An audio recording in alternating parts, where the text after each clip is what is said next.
Good afternoon, everybody. Welcome to Monday afternoon at Chem 170 with your host, me, Dr. White. Hi, hope you all had a nice weekend since we last met. Well, I've been busy with a lot of stuff. All right, important announcements. One, don't forget, today, right after class, within about 10-15 minutes, I will send out an email with the password for test number 3. You'll have, and some people ask, could I make it a little longer?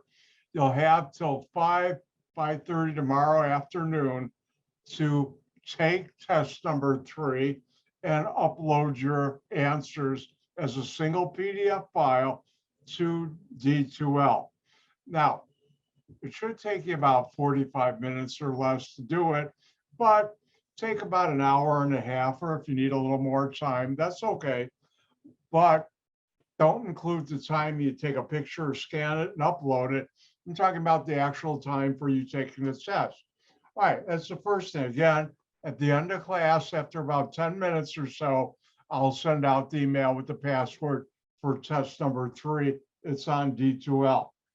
Also, I will have my office hour tonight, so if you have any problems, stop by, ask questions. All right, another important thing, the extra credit project deadline is next Monday. Hey, next week is the last week of class, so you got to get it in. If you need any help with that, or before you upload it, email it to me and I'll check it. If anything's wrong, I will let you know. So that way you can get 10, 5 plus 5, 10 bonus points, which can never hurt your grade, only help it. All right. Any questions before I move on? No. Okay. Well, in that case, I'll move on. All right, we're talking about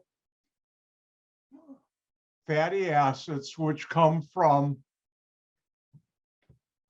the hydrolysis, acid or base, or acid hydrolysis of fats and oils.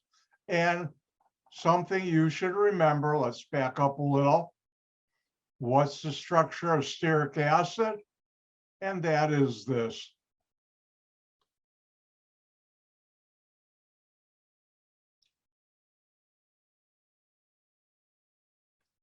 Stearic acid is a carboxylic acid, and it's called a fatty acid, which is short for, guess what? Fatty carboxylic acid, because it comes from unsaturated, which means all the carbon-carbon bonds are single bonds. There's a carbon oxygen bond double, but that's not what we use. Next, I talked about a monounsaturated. Remember, unsaturated means a double or triple bond. Excuse me, but Mother Nature never, ever, ever did a triple bond, and mono means one. So fatty acids with one double bond. The one I asked you to learn was oleic acid, and the structure is this.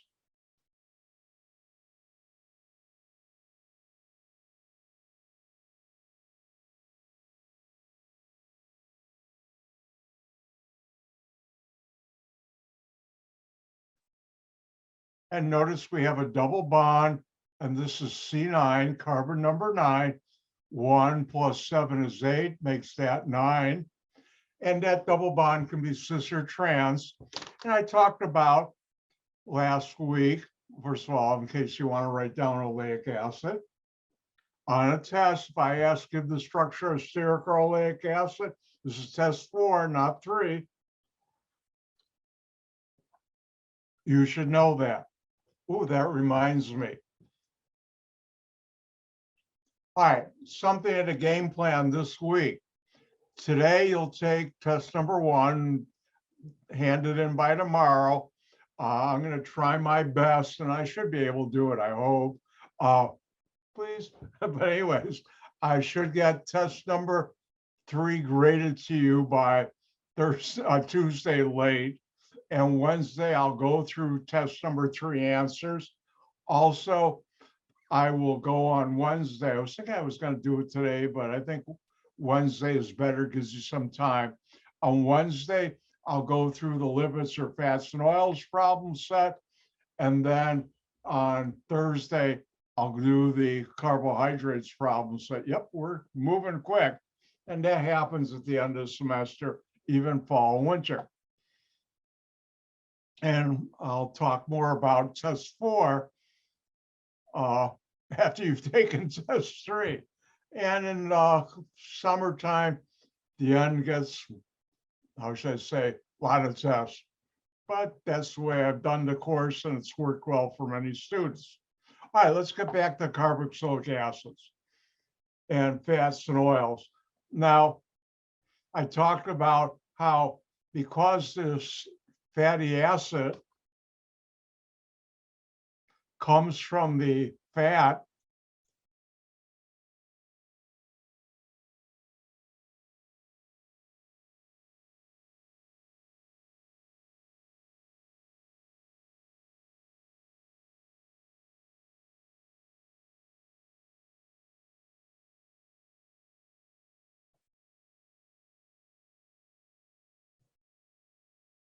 here we have a fat or oil. Remember, fat is something that's a solid or semi-solid at room temperature. That's a triglyceride. And an oil is a triglyceride that's a liquid. And the reaction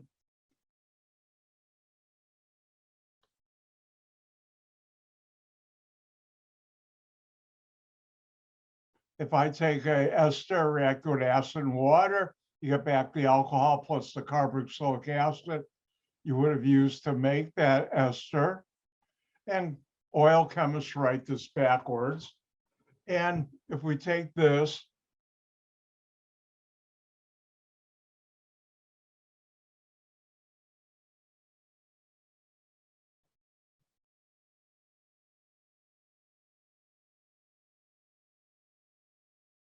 oh, that's not what I want. The first ester will give you this alcohol plus this carboxylic acid. Second ester, 1, 2, 3, will give you this alcohol plus this carboxylic acid. And the final one will give you this alcohol, so you get glycerin. And you actually make that in your body. I'll talk about that more today. And this fatty acid. Now, when our prime, our double prime, or R have double bonds in them, and if they're cis, it's a cis fatty acid. If it's trans, it's trans. And that makes, if you go backwards, because of that, in R prime, R and R double prime in your fat or oil, if R prime, R double prime, and R prime and R are trans, they'll have a trans fat. They're cis, you have a cis fat. And as medical science has taught us, trans fats are bad for us.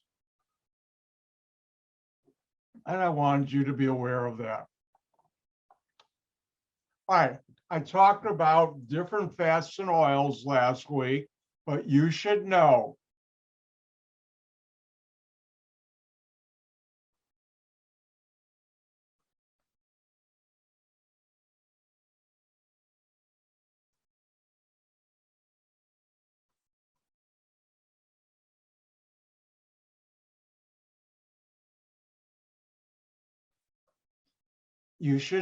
that, and here we have it as beef fat, but it's really tallow is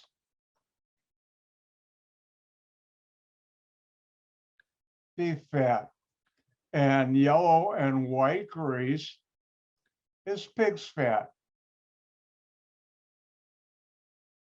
And you should know that.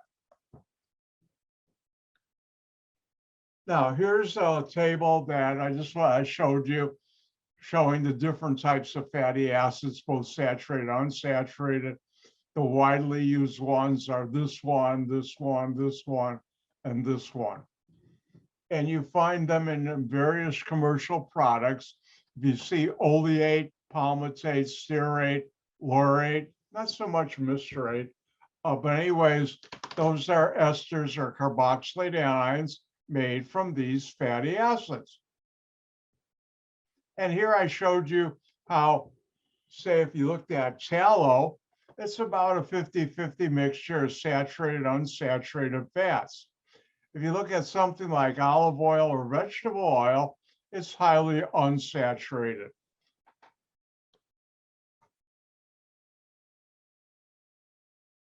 Now, I worked in this industry. I worked for a company that took animal fats like tallow, beef fat, or white and yellow grease, pig's fat, and reacted them. I'll show you the reaction in a little while to make glycerin and fatty acids, which we sold to a lot of people. And we're talking about 2 to 3 million pounds a week, every week of the year. And I decided when I started teaching this, how can I bring my knowledge and experience of fats and oils into this class? So I came up with the following representation for a fat or oil, certain 3 types: tallow, white grease, yellow grease. And let me show you that, and you should know how to do this.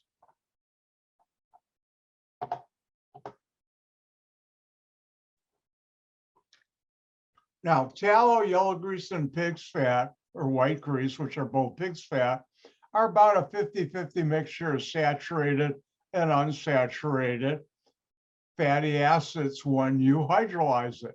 So how do you show 50-50 when you only have 3 R groups? Good question. So I came up with this idea.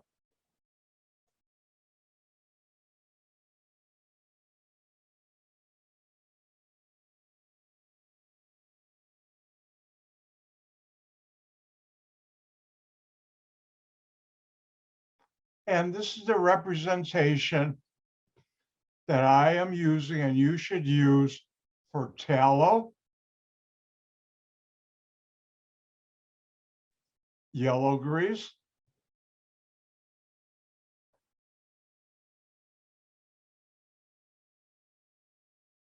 and white grease.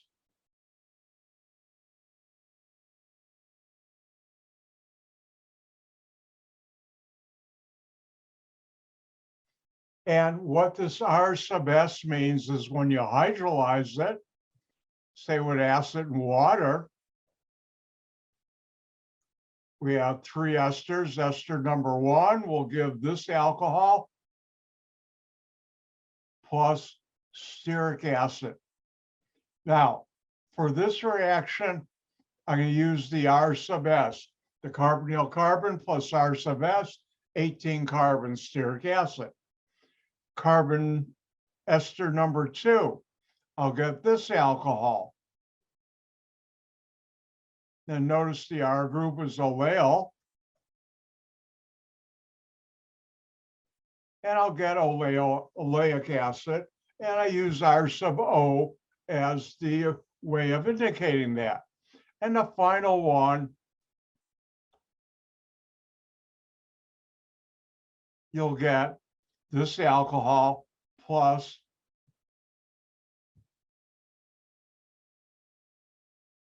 stearic acid. Whoops.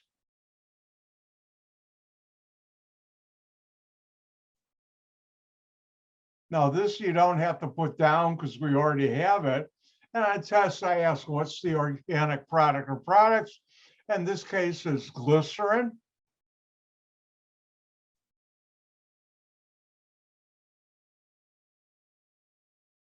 stearic acid, and oleic acid. Now, when I say R sub S, like this for stearic acid, for these reactions, when I give abbreviations, you can use it. If I ask for the structure of stearic acid, What's this R sub S? I'll show you.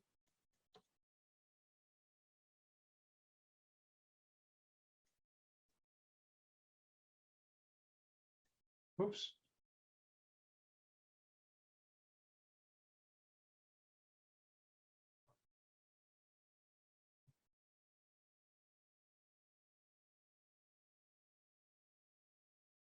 Now, this whole thing here is stearic acid.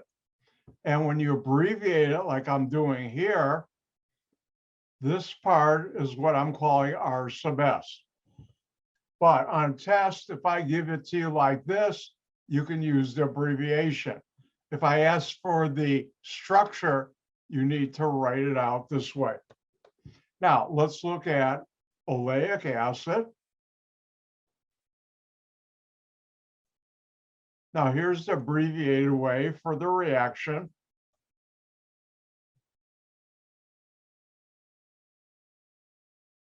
But the structure, which if I ask on a test, draw the structure, don't use R sub O, I'll mark it wrong. Same thing on above, R sub S, don't use this structure.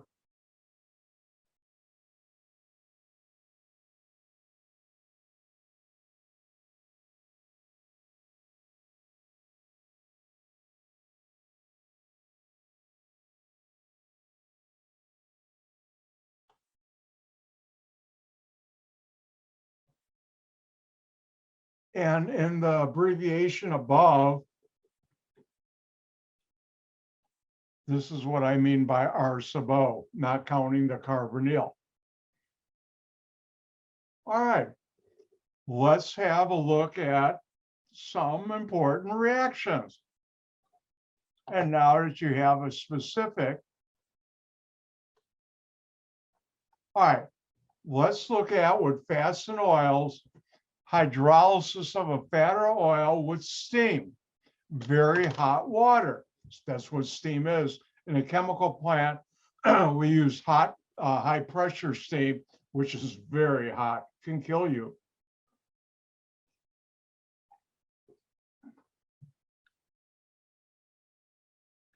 Now, up to now, I've been using for these reactions with esters, acids or base catalysts. A catalyst is something that makes a reaction go quicker, but is not consumed. You get it back. There's another way to make a reaction go quicker, and that is the reaction temperature. There's a rule of thumb. Oh, it's on this thumb. See it? Oh, that was lame. But anyways, there's a rule of thumb that for every 10 degrees C, you increase the reaction temperature, you double the reaction rate. So when you heat something up higher, it goes quicker. So how can we use that for hydrolysis of an ester? Well, let me show you.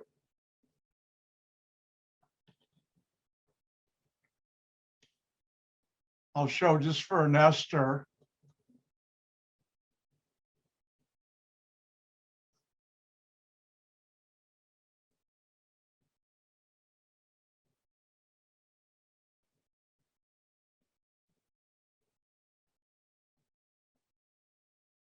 You take steam and inject it, react it with an ester.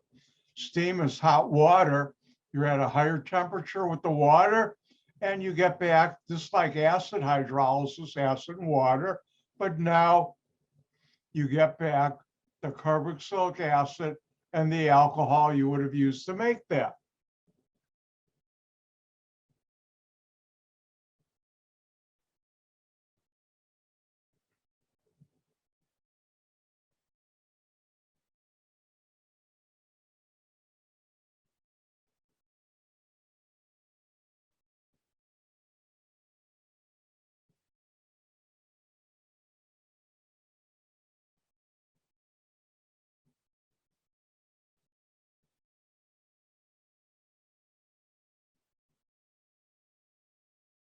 Now, test, I don't know, I usually don't put hot water. That's something you need to know. And I'm going to ask you, give the organic product or products. There'll be 3 different products for that reaction. Your turn.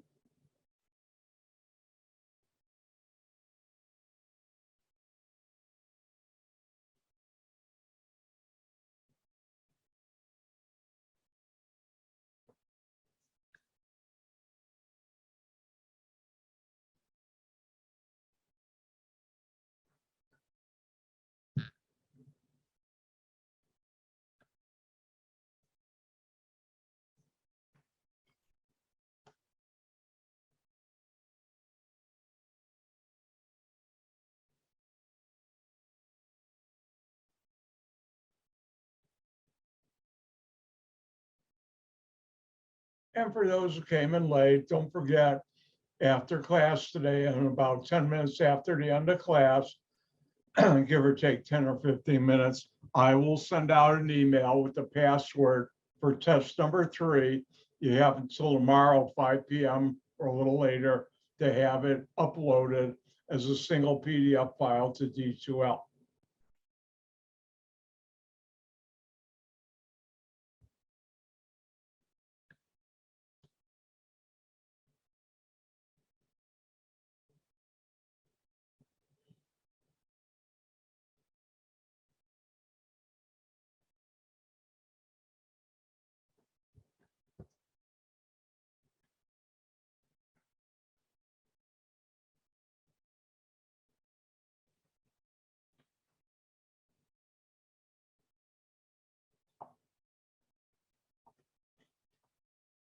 And for those who made it to my office hour on Saturday, the special one I held, I hope it was helpful to you.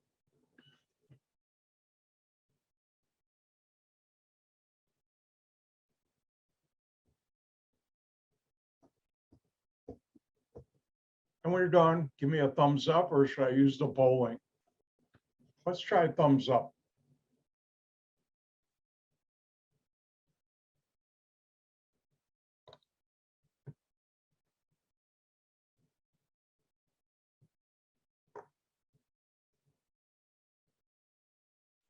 Well, I see one person's done. Thank you.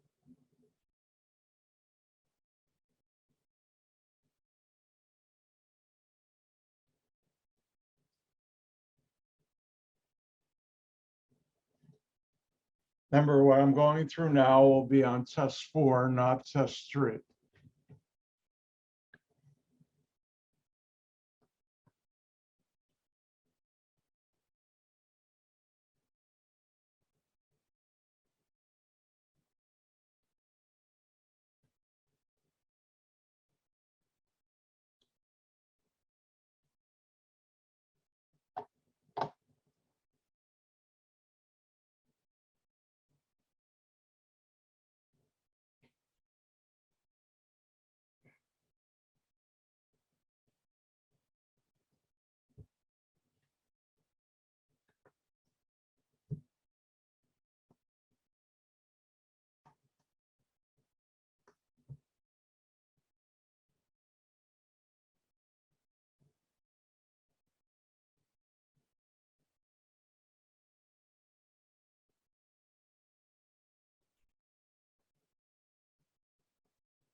And please be patient. Try and give everybody time to finish.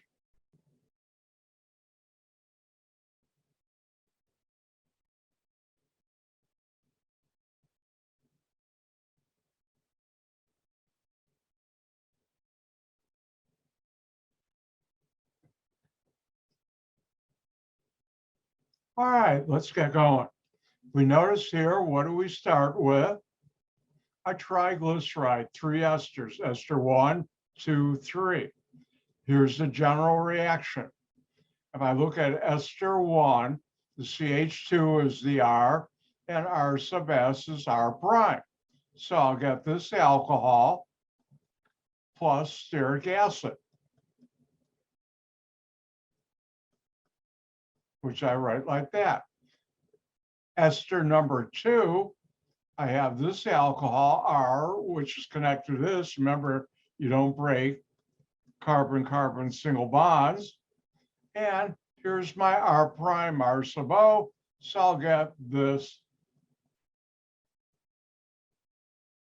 compound, oleic acid. And my third ester, my R group is CH2. I'll get this alcohol, which means I made glycerin. Now, my last carboxylic acid, stearic acid, is this one. Now you could write it again, or if you wanted to, you could put a 2 there, or you don't have to do any of the above, because I asked, give the organic product or products, and they are glycerin, stearic acid, and oleic acid. I'm done. And that's how you do it. And the company I work for did this reaction to the tune of 2 to 3 million pounds of glycerin, stearic, and oleic acid a week. Yeah, a week, every day, every week of the year. We didn't stop for anything. Quick story. Do I have time? Oh, I do. All right, I worked for his company, Unichem Chemicals. I was the laboratory manager. I was in charge of quality control for the chemical plant we were at. And I also had a research group. I was in charge of research for all carboxylic acids and esters in North America. Yep. And we were on the same site. The company I worked for, Unichem Chemicals, had bought the Darling fatty acid factory and research area from Darling. Darling also still had on that site, which was to be closed about 6 or 7 years after we had bought it, a rendering company. And rendering companies are unique, or plant. How many of you have ever cooked bacon or a hamburger, and afterward you look at the pan and you'll see fat, which will harden because it's not fat once it cools down? Well, rendering plants do a similar, but not in frying pans. They take fat from butchers, from meat packers. Also, they take any carcasses, any animals that died before they could be properly butchered, so you can't use them to sell that meat. And they had a plant that would process that and make fatty acid, and the bones, they'd make bone meal. And then also they would get from whole carcasses any blood. And they sold all 3 of them. Now, in all the chemical industries I've worked in, the one smell you never got used to is being around a rendering plant. Thank God the rendering plant was downwind from my office. Oh, sometimes, it stunk. Now, for a Dr. White story, it was dead of winter, January. I think the outside temperature was like 5 above. And I get there early because I could start early and leave a little earlier unless I had meetings. And the people like that in our company, because Unichem Chemical was an international company, mainly a Dutch company, Dutch headquarters. So if I got in there early, like 6 a.m., the Dutch could start calling me if they needed questions answered or stuff to talk about, which they liked, and people in Chicago liked. So I was able to get away starting early, unless I had a late meeting and I had to stick around for it.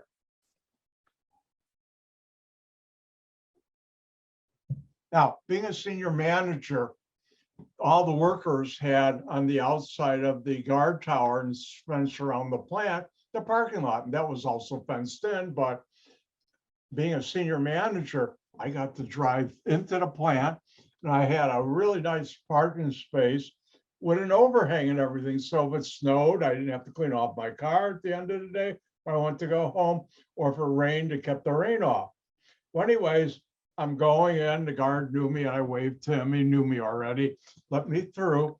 And this is like, plant was like ECC with the streets. I'm driving about 10 feet, and what do I see in the middle of the road?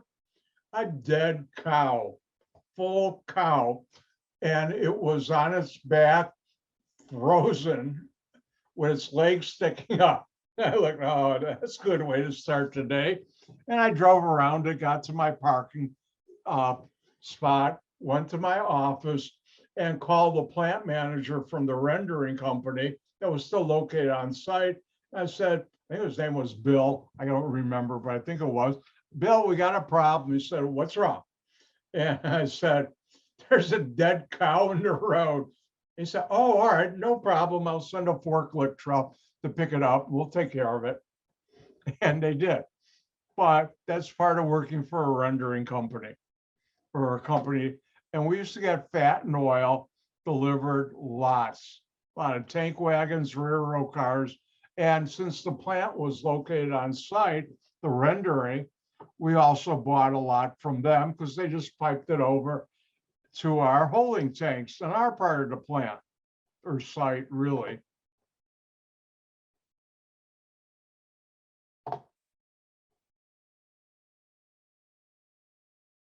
Now, let's talk about a couple quick reactions. Saponification, I don't have a slide there, but I can do it.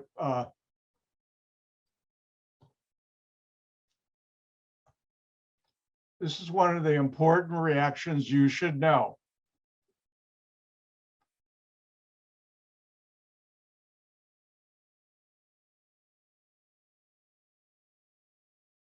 And whenever I took notes when I was in college or grad school, in the left margin was really important, I put a couple stars. If it was really, real important, I put the stars plus IMP. Now, the general reaction is this.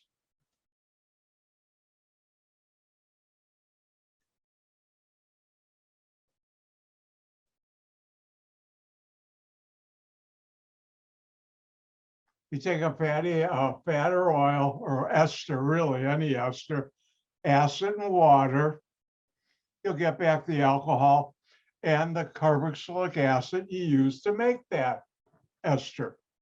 Now,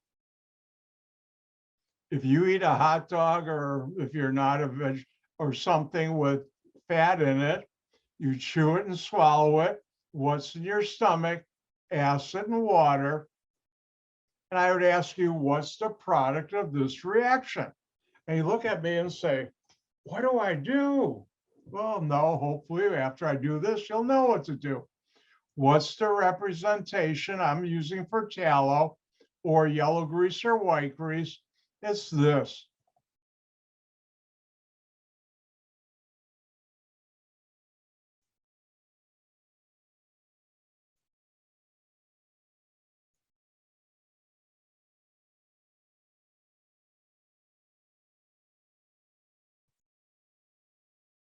And this is what you should use for yellow grease, white grease, or tallow.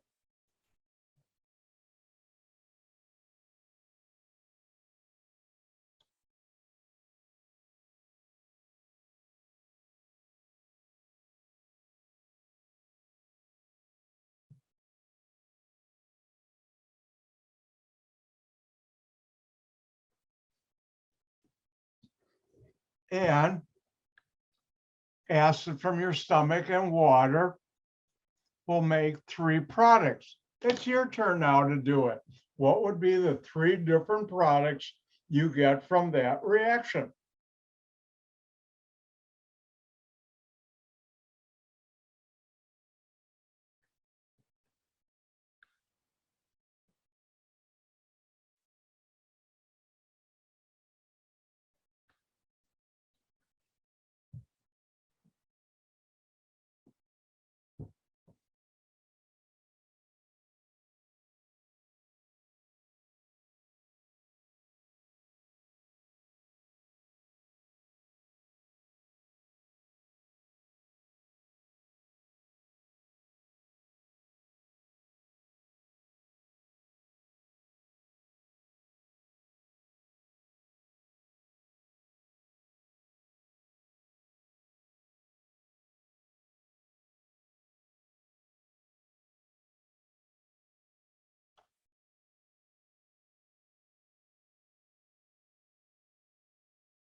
Oh, by the way, anybody happen to pick up a bottle of vinegar and think it has acetic acid, which is a carboxylic acid?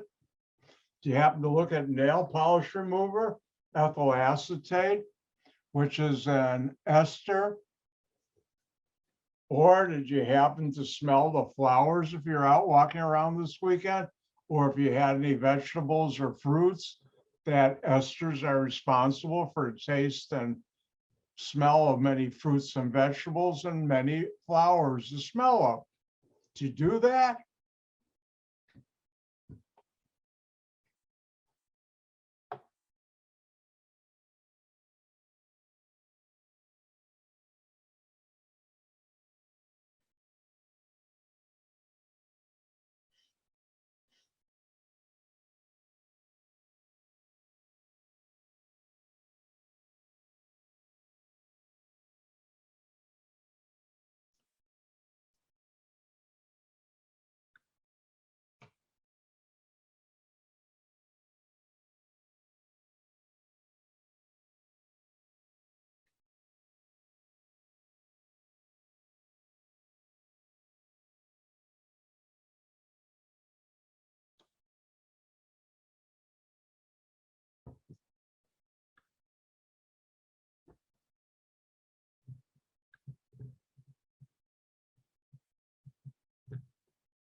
all right, let's do this.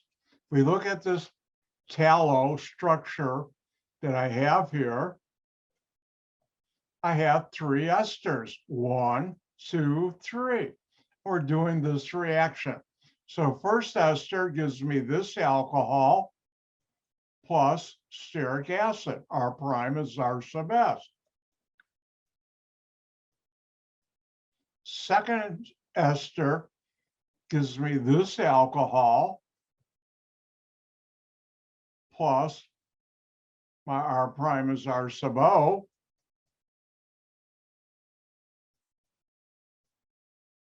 And finally, the last ester will give me this alcohol. So you make glycerin.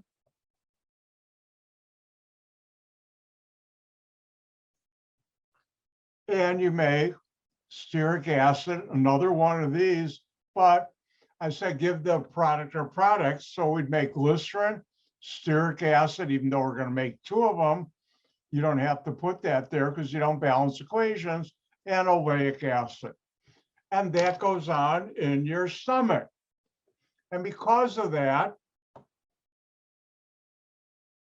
leaving my class, this course, there are a couple things I would like you to know. Hint, and with that, you should know how to describe with words and a general action what happens when you eat anything with fat or oil in it. Again, you should know how to describe with general reaction and words how to describe when you eat anything. And when I was young, my mother used to say, chew your food before you swallow or you'll choke. I was about 2, 2.5, 3. I found out she wasn't lying to me. I choked once. Good news, I survived.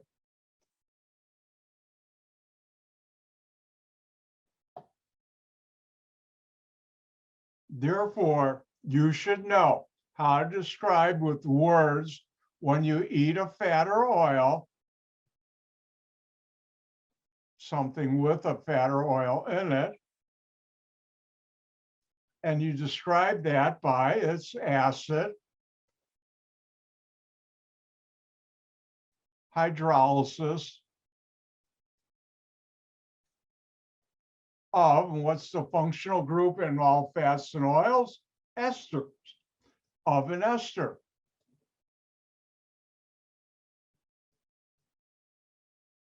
And that's how you describe it with work, the general reaction. And I'll write it the way you learned it, excuse me, for test number 3.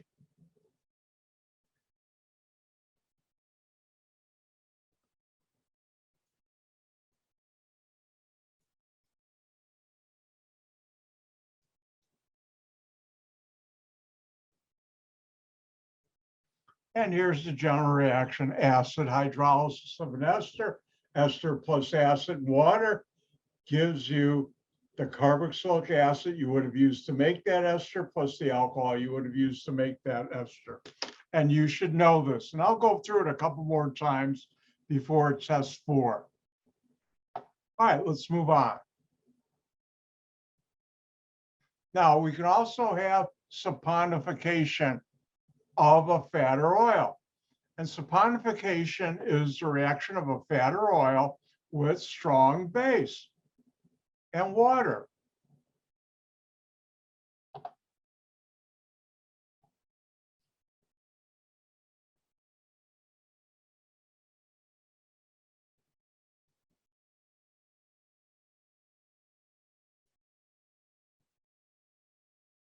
And if on the test number 4, I were to write this, what are the product or products of the following reaction? Since there are 3 of them, I'd make this 6 points.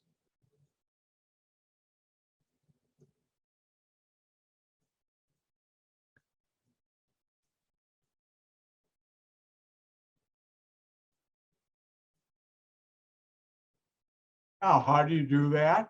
Well, first of all, what's the structure for yellow grease you'd use?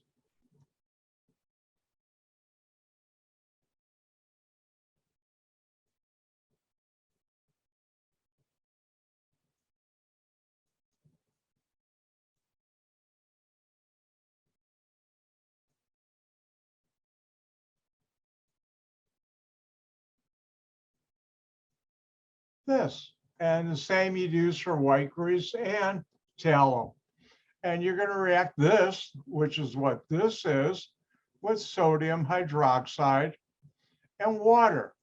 Now, in case you forgot, hopefully you didn't, but if I take an ester, and I'll write it how an oil chemist would write it, react it with sodium hydroxide and water, I'll get back not the carboxylic, or I'll get back the alcohol, but I'll get back not the carboxylic acid, but the carboxylate anion of the carboxylic acid I would have used to make that ester. Your turn. What 3 products do you get?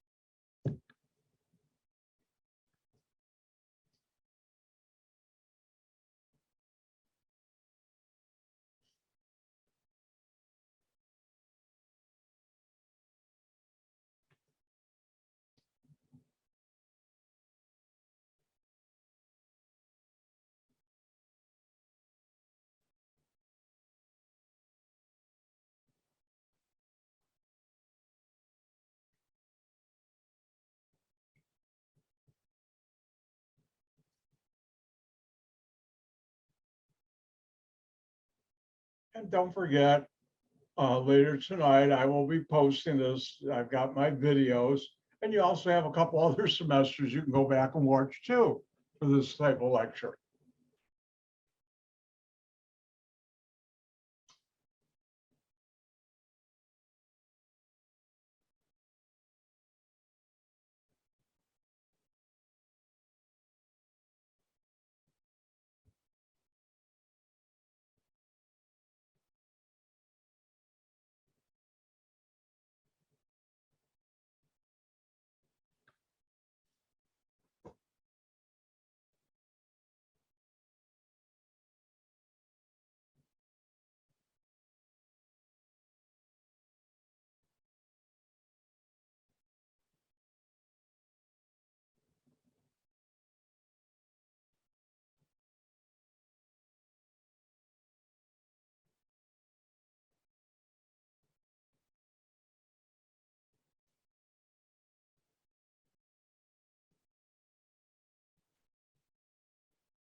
All right, since we're just about time for our break, I can go ahead and do this. And what do we have? Yellow grease is a triglyceride, this triester. If I take ester number 1, I'll get this alcohol plus this carboxylate anion.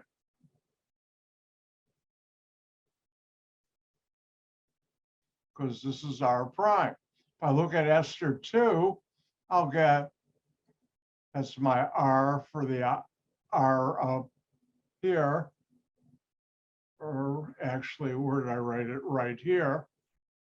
And I'll get this alcohol plus my R prime is this. So I'll get not the carboxylic acid, because you're in base, you'll get the carboxylate anion of that carboxylic acid. I'll get sodium stearate. And finally, ester number 3, I'll get this alcohol plus R sub prime is R sub S. Oh, I should have put this there, my mistake. And you'll get stearic acid again. Oh, I see where I made a mistake. I didn't make a mistake. Hold on. There. This was the general reaction. Sorry. And since you can get stearic acid again, if you wanted to put a 2 there, you could, or my 3 different products, glycerin,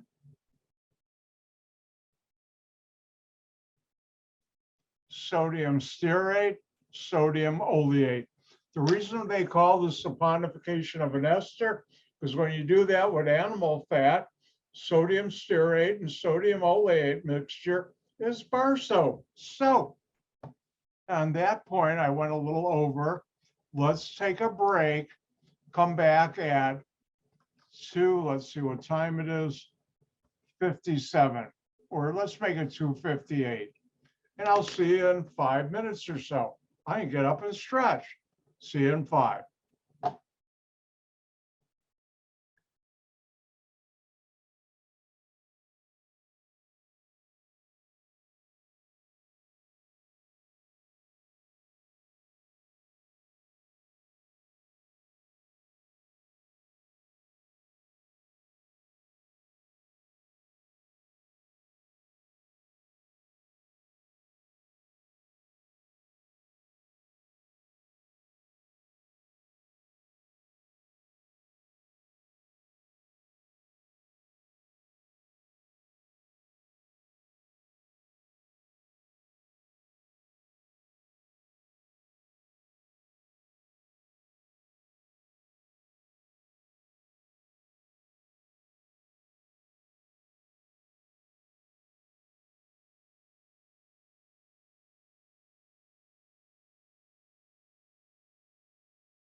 Sorry, I'm a minute late.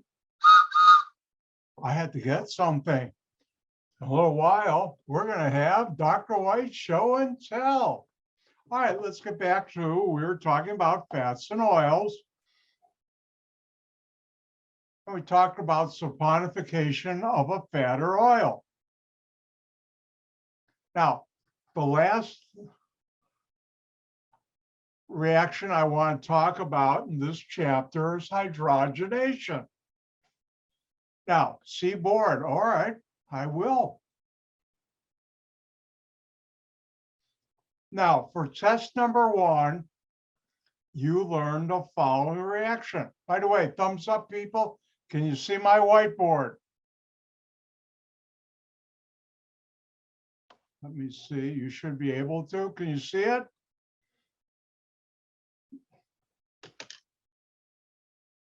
Hello? Dr. White to Earth. Anybody see the double bond on the whiteboard? Give me a thumbs up. Thank you, Jimmy. All right, you learned in for first test, take a double bond, hydrogen and a catalyst, and a cat can be catalyst, nickel, platinum, or palladium.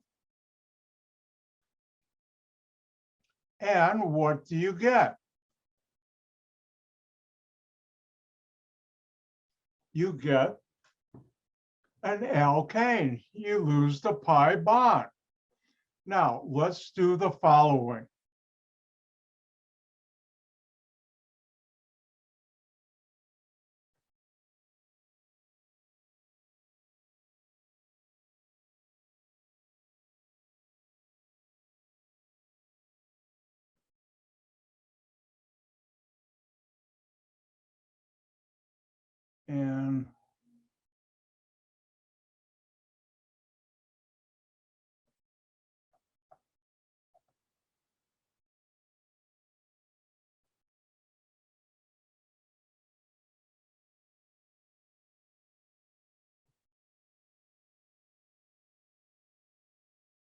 And I'll let you try this, but I will tell you this.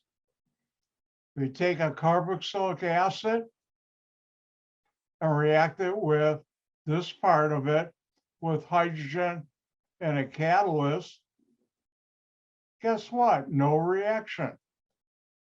It does not react with a carboxylic acid. Now, your turn. Do the reaction. What would be the organic product or products for this reaction? This will not react. Your turn.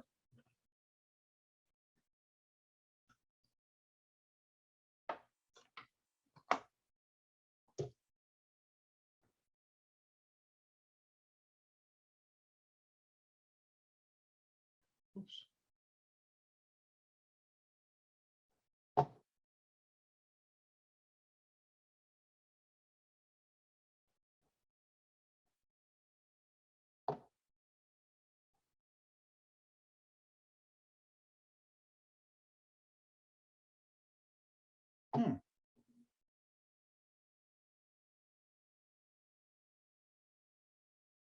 Let me do one thing real quick.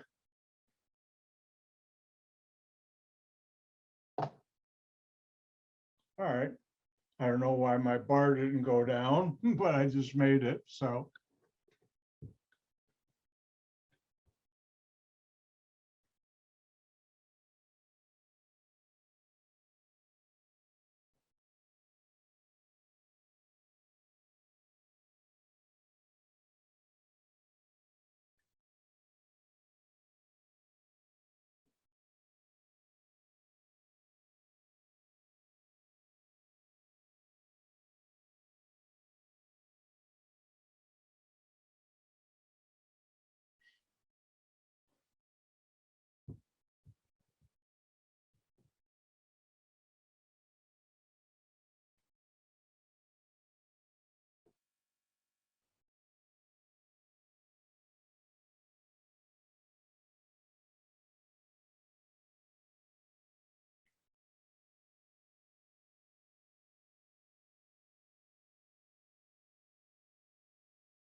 Don't forget to vote.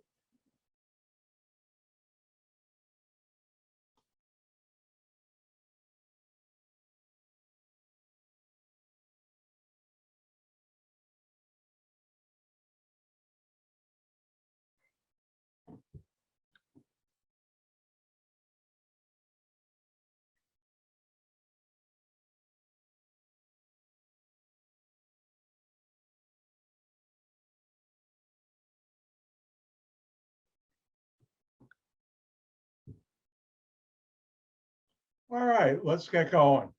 If we look at this molecule, what's different?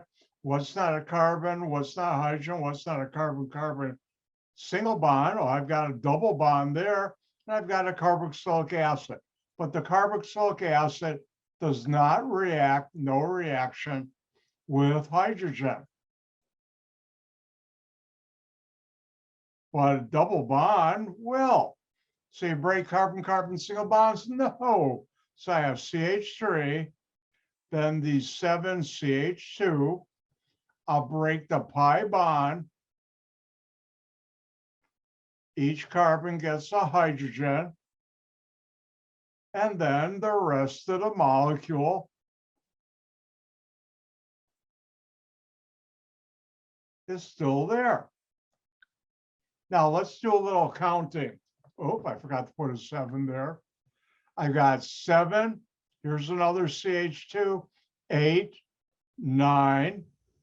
9 plus 7 is 16. So I can rewrite this like this.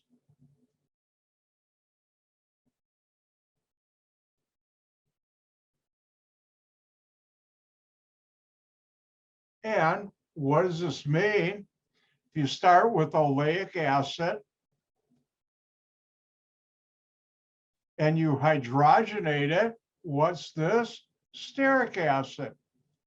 And I actually came up with process improvements for this reaction that we did in our plant to get rid of any unwanted oleic acid contamination in our stearic acid. And that would be a problem. And it got me in trouble too. Why? Well, in the United States at that time, I had only one other person working with me in research and development. In Europe, for Unichema, the VP of research and development had about 100 PhDs and master's degree chemists. And when I came up with a major improvement that they hadn't thought about, he was not happy. The president of the company was, and my boss was, but that VP of R&D wasn't. I made his people look bad in his mind. I don't know how. We're all part of the same team, but he felt that way. Same. Now, let's go back here for a second. And I'm going to give you another reaction to try. Oops.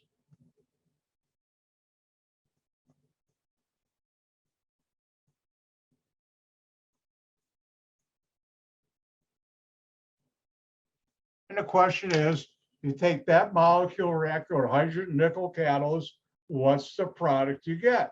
Your turn.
right, let's do it.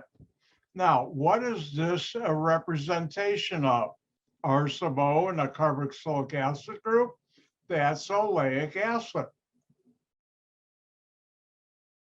And when I hydrogenate oleic acid, what do I get?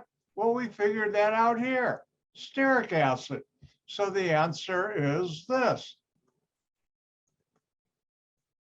This group right here, I go to this group right here, is this right here. This group right here is this, or you can look up here. And so when you take oleic acid, hydrogenate it, you make stearic acid. And now for the grand finale. Dun, da, da, da.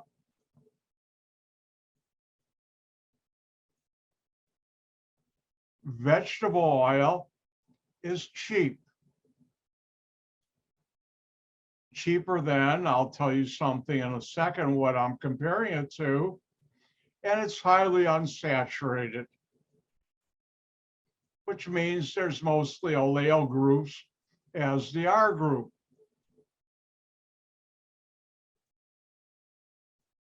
And your turn. What would be the product or products for the following reaction? Hydrogenating a vegetable oil.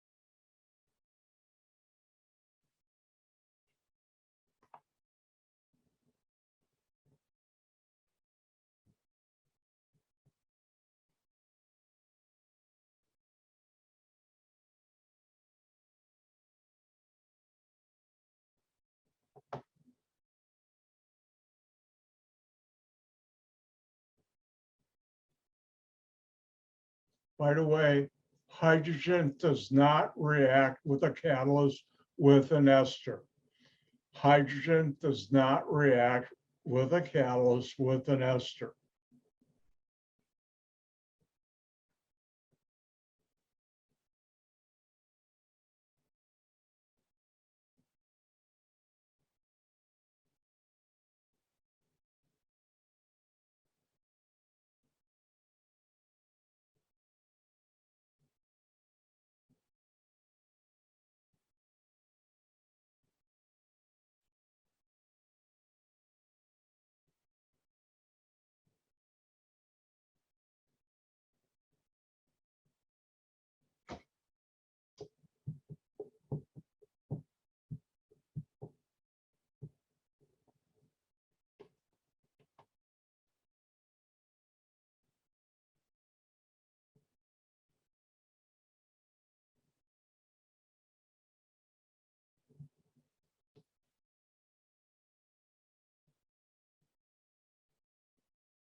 All right, time's up. Put down your pens and pencils, hand in your computer. I was kidding. Now, this will not react with an ester. So that means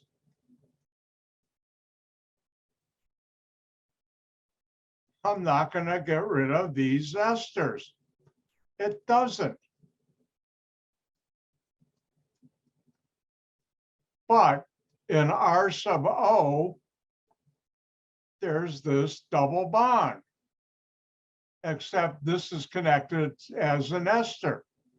And what did you learn up here? R sub O becomes R sub S with hydrogenation. So therefore, each one of these R sub O's will become this, sterile groups.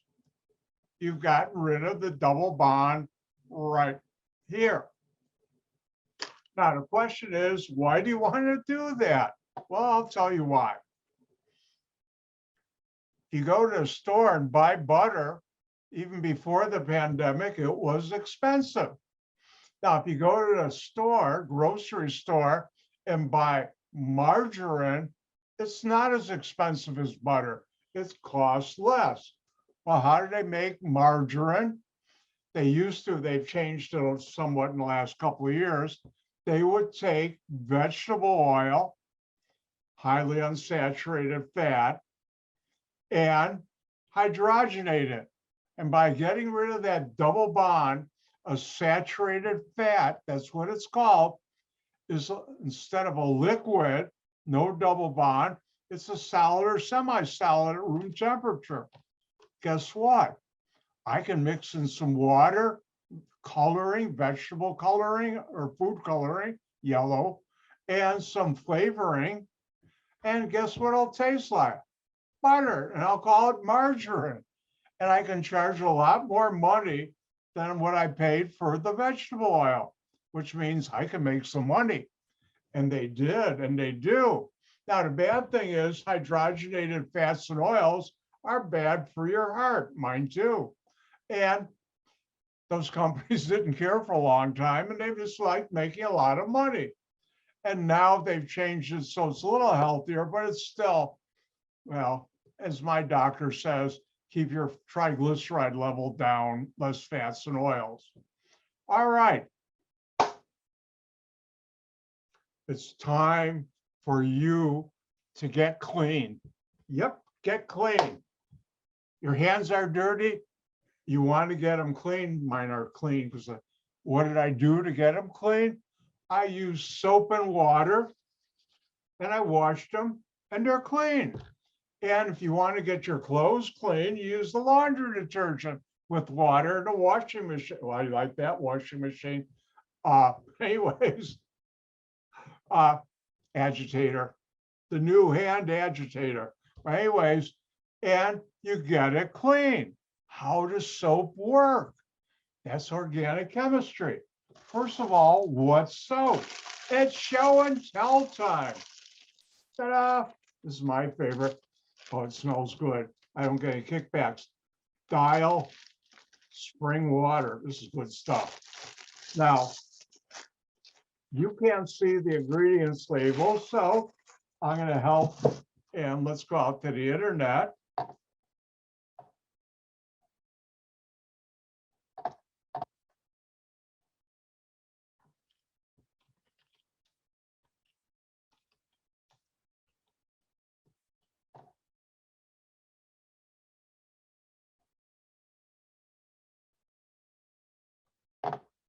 Thumbs up, people. Can you see soap in the middle of your screen? And it has sodium tallowate, sodium palmitate, sodium. Thank you, Jimmy.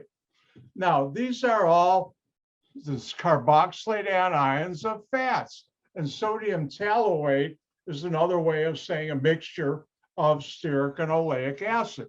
Tallow, beef fat. Guess what? See this stuff? You know where it comes from? Beef fat or yellow grease, white grease. Why? I worked for the company that made the molecules that we sold to people like Dial or Procter and Gamble. Is this a Unilever product? Hold on. I can't find it right now.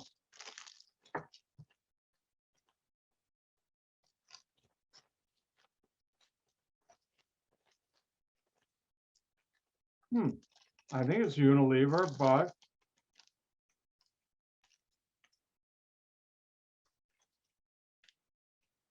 I'll have to look later. But anyways, that's soap. Soap is a mixture of mainly carboxylate anions, and those are called surfactants. Now, there's also unreacted coconut acid, and also palm acid, palm kernel, tallow acid. There's glycerin.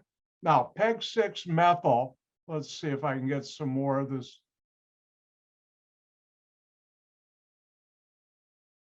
That's interesting. Does Dial soap have chemicals?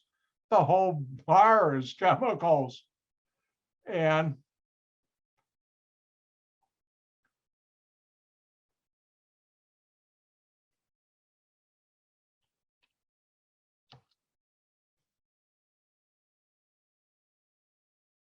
Anyways, the PEG-6 methyl ester, and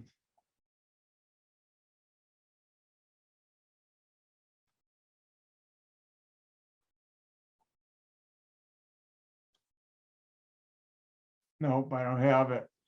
That's if you take methanol and react it with 6 moles of ethylene glycol. You saw that reaction, and that helps give the bar some strength. And what you don't see here, it also has titanium dioxide, which makes it white, and a perfume in there.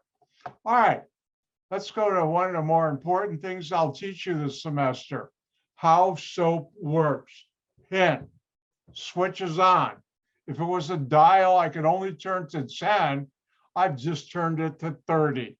Oh, I stole that from This Is Spinal Tap movie, cult movie.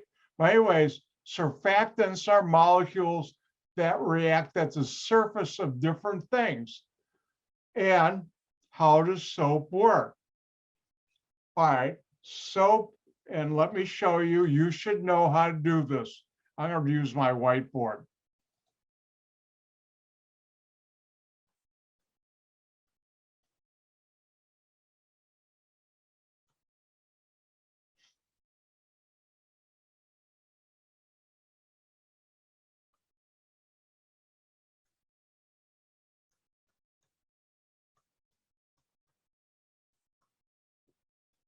Everybody get the message? Hint, know this.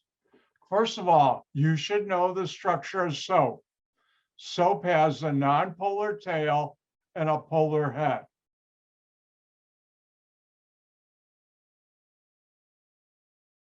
And the same thing for detergent and other surfactants that clean.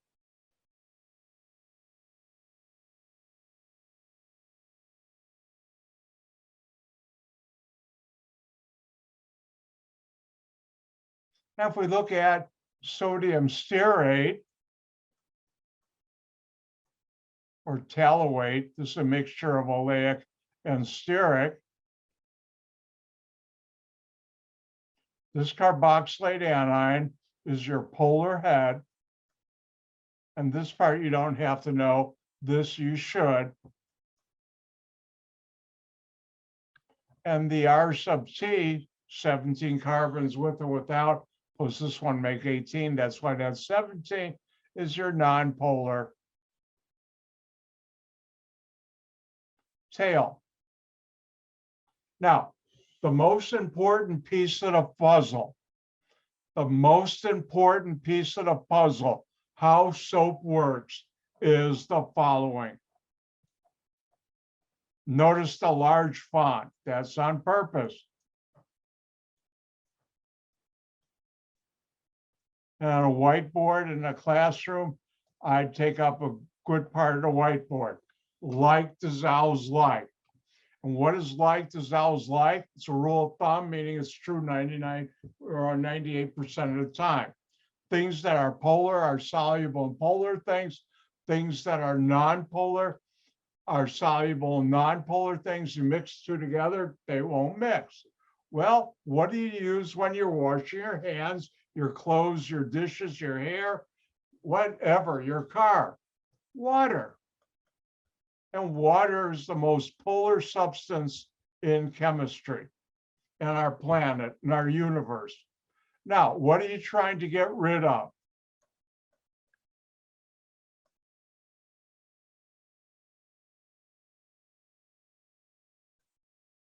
Dirt and grease. These are nonpolar. So if you have, and let's do a magnification of a piece of dirt on my hand, if there was one, and this dirt is nonpolar. If I use water, the dirt says to water, I'm nonpolar, you're polar. I know like dissolves like. I ain't going anywhere off your hand. I'm staying here. So what do you use? Use soap. Soap has a nonpolar tail, polar head. And this is an indication of a surfactant. It can act in two different areas or interfaces. Well, when you use soap and water, the soap tail is attracted to dirt, and the polar head wants to stay far apart. And I'm just going to write about 4 or 5 of these soap molecules. In reality, this whole, I'll show you a picture, dirt is surrounded where the tails are on the inside and the polar heads are on the outside. And we have a name for this when you have dirt surrounded by soap. And we call that a micelle, and you should know that. Now, let's take a look at a micelle. If you had bought the book, which I hope you didn't, because you really don't need it for my class, but these are micelles. Everybody see the blue spheres on your screen? Thumbs up, people. Thank you, Jimmy.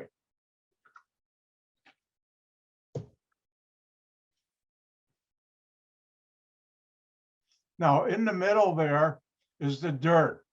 And a piece of this had been cut out so you can see this inside. See the squiggly lines here? That's the tail of the soap, non-polar, and it's attracted to the dirt particle. On the outside, these minus charges are, like for bar soap, the carboxylate anion head. And these positive charges are the sodium floating around. I think they're closer to what they have pictured. And notice soap molecule sodium. And these are micelles.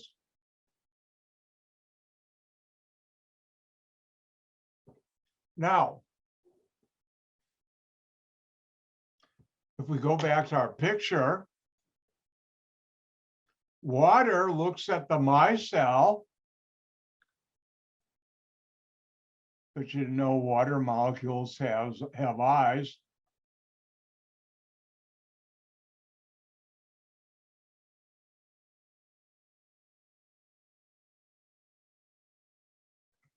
And sees the micelle as being polar. And the water says to the micelle, I'm polar, you're polar, let's go down the drain together.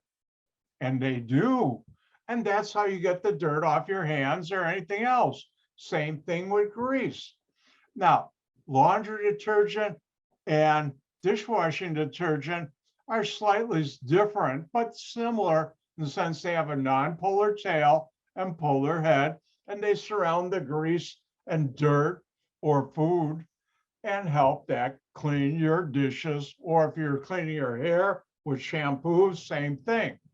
This morning, when I was taking a shower and putting my soap on and letting it wash off on my arm, I thought, now you know I'm an organic chemist. I was probably the only one in this my suburb, maybe in northern Illinois, maybe not northern Illinois, my suburb. Oh, look, I'm making micelles to clean my arm or my hands. Or when I shampooed my hair, what's left of it, same thing. And you should know this. Hint. You should know, leaving my class, how does soap work? Let's go through it again. You should know soap, the structure. Non-polar tail, polar head. You should know, and the most important piece of the puzzle, which is why I write it supersized, is like dissolves like. And water is polar, dirt and grease are non-polar. But when you use soap, which has a non-polar tail and a polar head with the water, the non-polar tail is attracted to the dirt. The polar head, as you see, and you should know how to draw this, is far away, and you should know that's the micelle. And once you form that, the polar heads are all on the outside of the micelle, and water looks at the micelle and says, hey, micelle, you're polar, I'm polar, let's go down the drain together. And they do, and you should know that.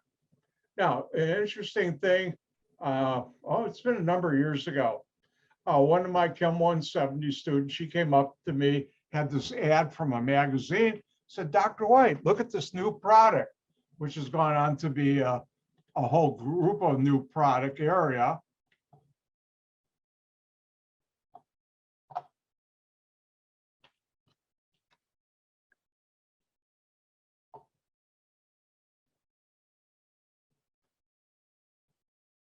Everybody see on the screen here?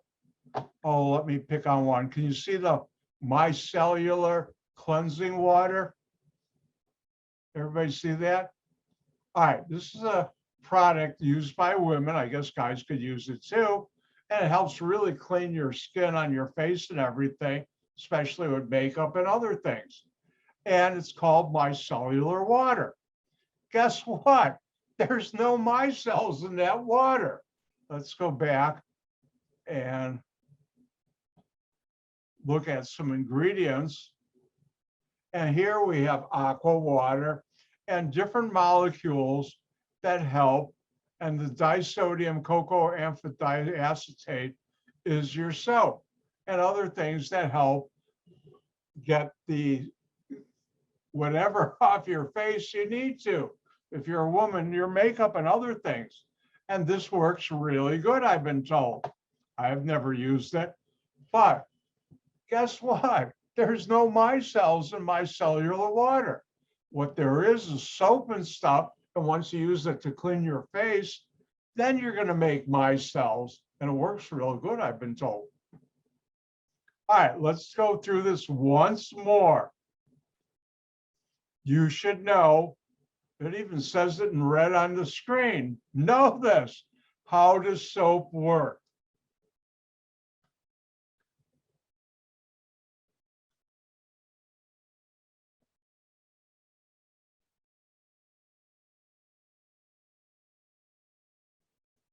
And you should know soap, what's the structure?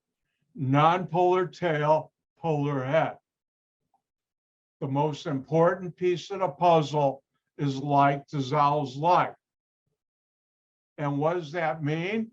Well, water is polar, dirt and grease are non-polar. And only polar things are soluble in polar things, only non-polar things are soluble in non-polar. I like that hand gestures. But anyways, soluble. Water will not clean dirt and grease off things. You need to use soap with that. And by doing that, the dirt with the soap forms a micelle where the non-polar tail is attracted to the non-polar dirt and the polar head stays away from the dirt and surrounds it on the outside to form a micelle. Now, water looks at the micelle and sees only polar from the carboxylate or the polar heads of the soap. And the water says to the micelle, I'm polar, you're polar, let's go down the drain together. And they do, and you should know that. And I'll go over that again later this week because this is so important.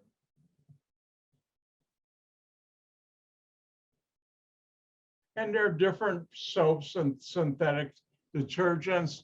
The laundry detergent, the switch is off right now, is a linear alkyl benzene sulfonate.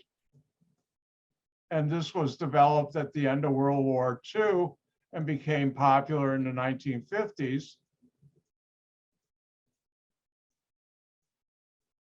And this is your polar head.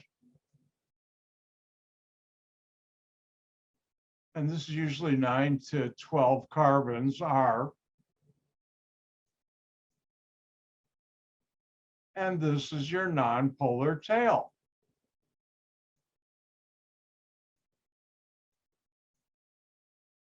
And whether you use Tide, All, or whatever detergent, there are a few non-linear alkyl benzene sulfonates, but most of them are. This is the key ingredient in all of them that does the true cleaning. Non-polar tail, polar head. And how do you put a sulfonic acid? You learned how to do that in test 1. How do you put an R group on a benzene ring? Ooh, you learned that how to do that in test 1. All right, I'm turning the switch click off for the time being. there's a certain triester of glycerol in which two of the groups on the alcohol, or the O group on what will become glycerin, hydroxyl, are esterified with fatty acids. And the third one is what's esterified, what we call phosphoric acid, and amino alcohol. And these are called phospholipids.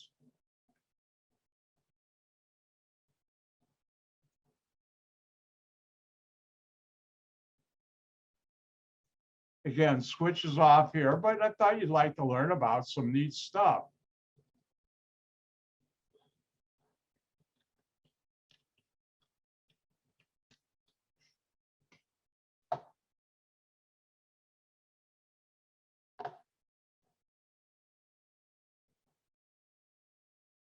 Everybody see the phospholipid on your screen? Here, that's CH2, CH2, CH2. These top two are like you see in any fat or oil I've talked about. And the bottom CH2 has an O phosphate minus. Let me do something real quick.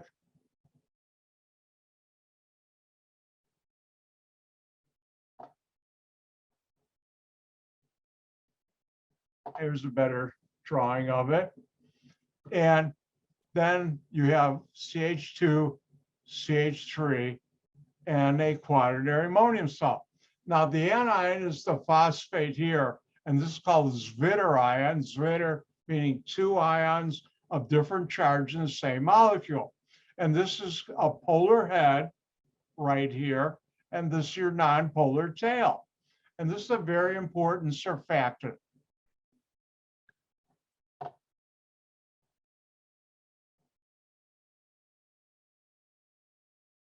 Now, phospholipids, also known as lecithins, are found in egg yolks and soybeans. Now, if you ever thought of mayonnaise, it's water and vegetable oil. Well, normally mixed the two together, it separates. How do you get it to make what we call an emulsion? Mayonnaise. You use an egg yolk or two. And the egg yolks, by the way, those phospholecithins have a yellow color. I wonder why egg yolks are yellow, because of that. And the phospholipids in the egg yolks works to make another type of micelle that holds the water and mayonnaise together in what we call an emulsion.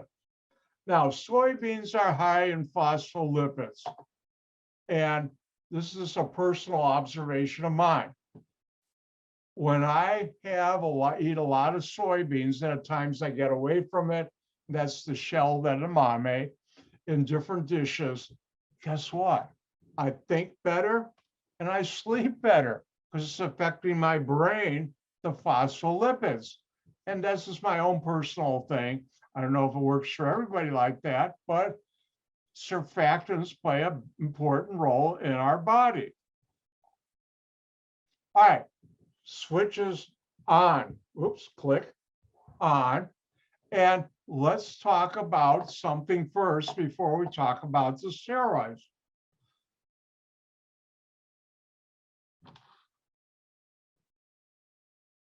All right, everybody see on your screen, thumbs up, people. Type of lipids, saponifiable and thank you, Jimmy. Now, we had talked about saponifiable lipids, and thank you, Jordan. And everybody else, thank you. And we have, these are fats and oils. Now, remember, lipids are molecules that come from plants or animals that are not soluble in water, but are soluble in nonpolar things.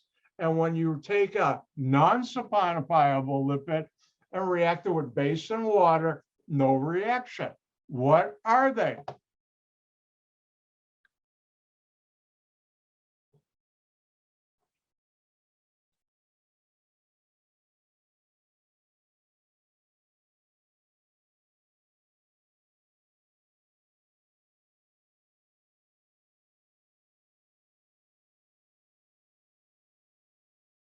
and non-saponifiable lipids, otherwise known as the non-saponifiable lipids, are called your steroids.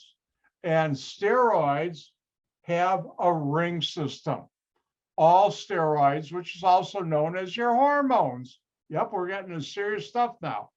Now, all hormones have the following ring system. You should know how to draw this. Let me show you how to draw it. You have a 6-membered ring, and next door is another 6-member ring fused to that. Up on top, you have another 6-membered ring, and then right next door, you have a 5-membered ring. So 6, 6, 6, 5. And you should know how to draw this.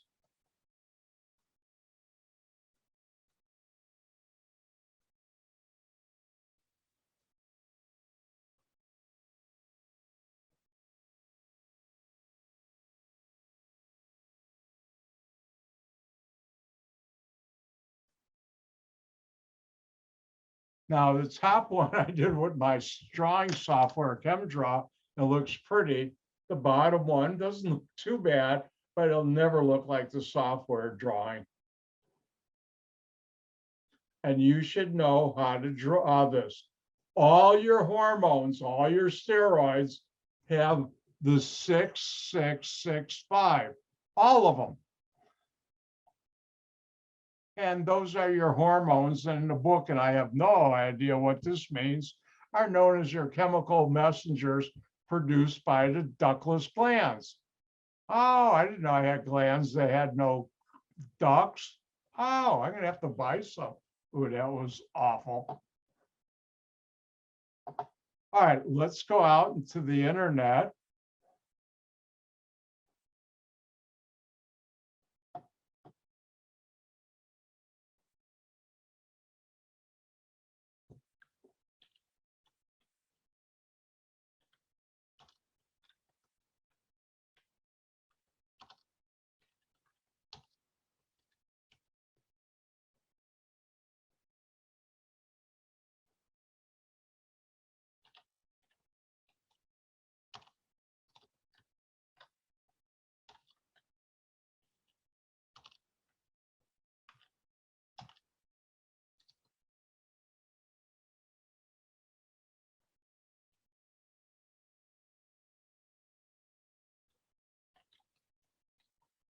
I'm gonna go a couple minutes into our break. You'll still get your full break, but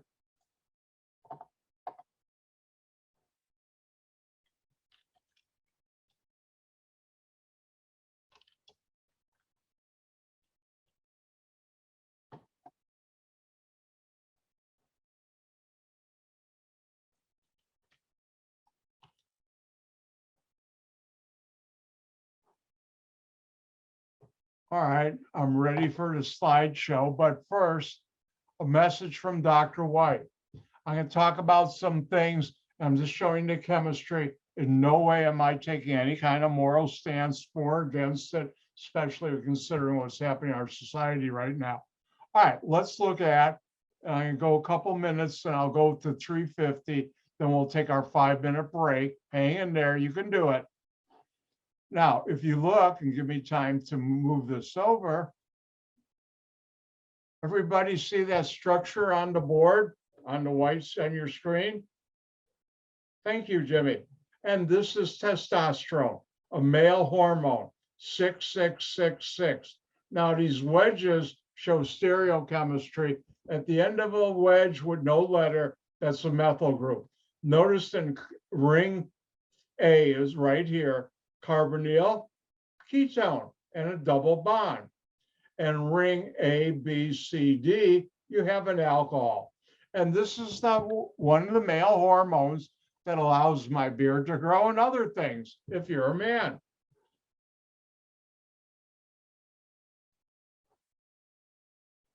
All right, let's look at this one. Now, does everybody see this on their screen now? The 4 rings.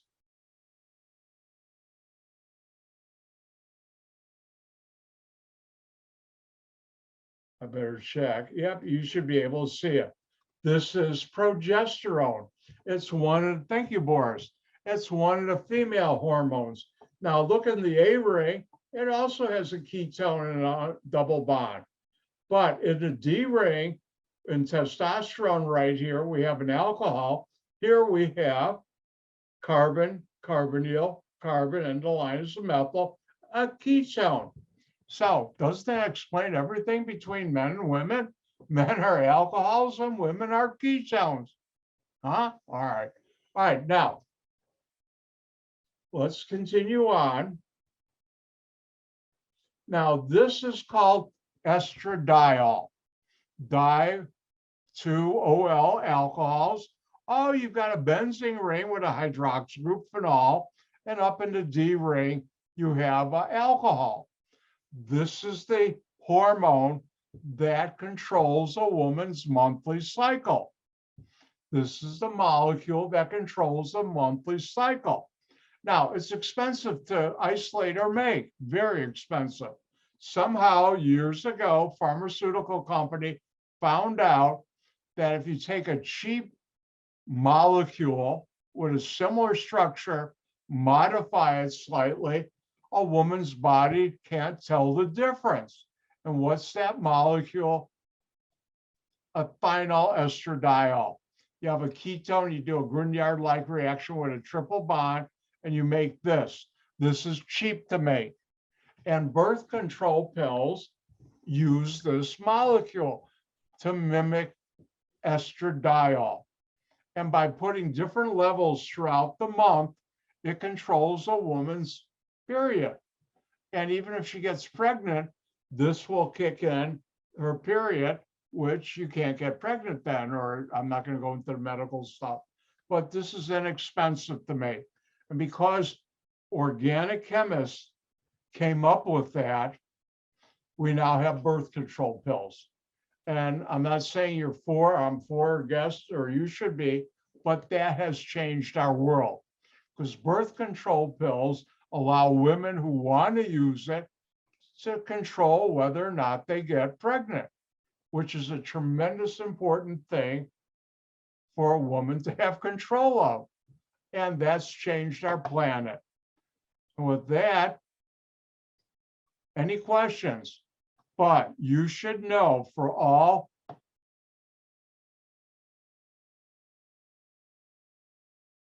steroids, your hormones, you should know how to draw this.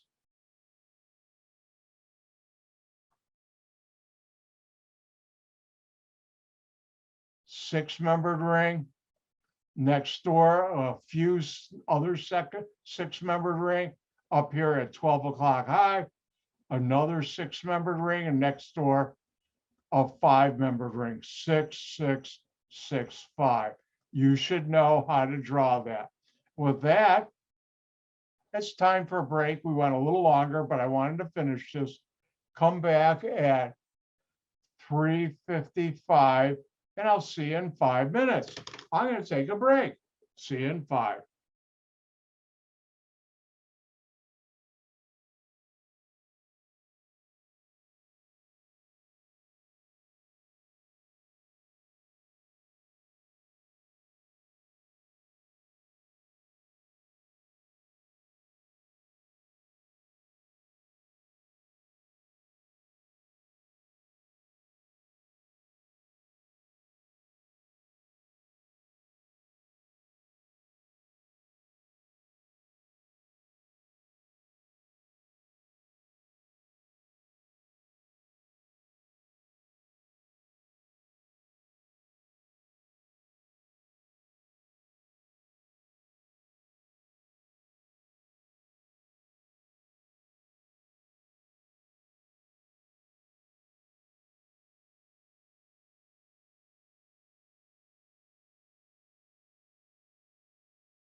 let's get going.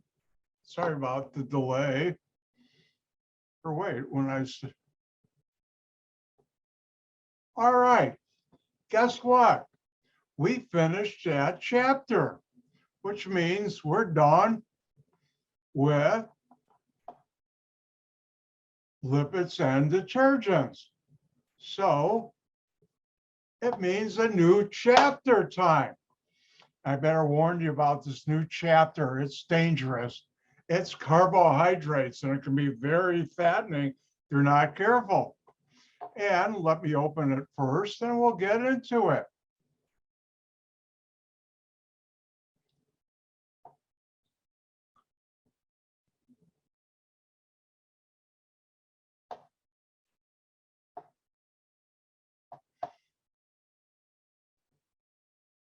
All right, everybody see chapter 18 with sections of chapter 5, carbohydrates on your screen.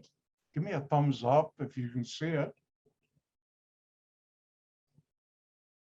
Thank you, Jimmy. All right, let's talk about it. Now, thank you, Boris, and everybody else, Shoma, and anybody else who raised their thumb. Thank you, Dr. White. All right, switch is going to be off on this slide, but I just thought I'd tell you, when we talk about biochemistry, which carbohydrates gets into, it's the study of chemical substances found in living things and their chemical interactions with other substances in living things. Now, here's something that always astounds me. Functional group chemistry that you learned in my class is the same that happens with bioorganic molecules. In other words, the functional chemistry in your body is the same.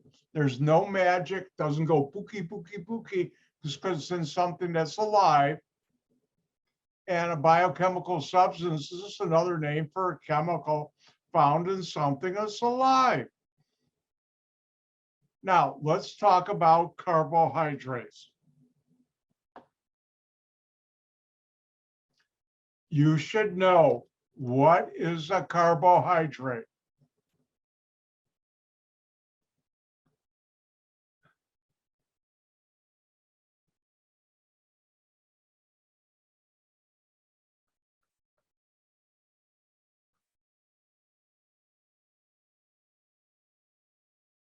And a carbohydrate is a polyhydroxyaldehyde, a polyhydroxyketone, or compounds that yield such compounds, polyhydroxyaldehydes or polyhydroxyketones, upon hydrolysis, meaning reacting with water. Now, what's the word poly mean? Many.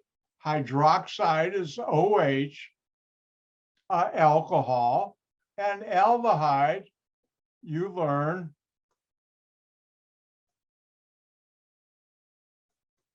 is this.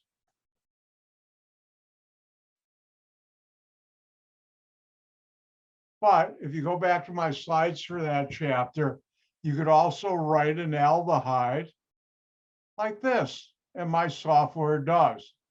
Now, ketone, carbonyl, carbon double bond to oxygen, with 2 R groups. Now, on the screen, and listen carefully, you do not have to memorize the structure of glucose or fructose.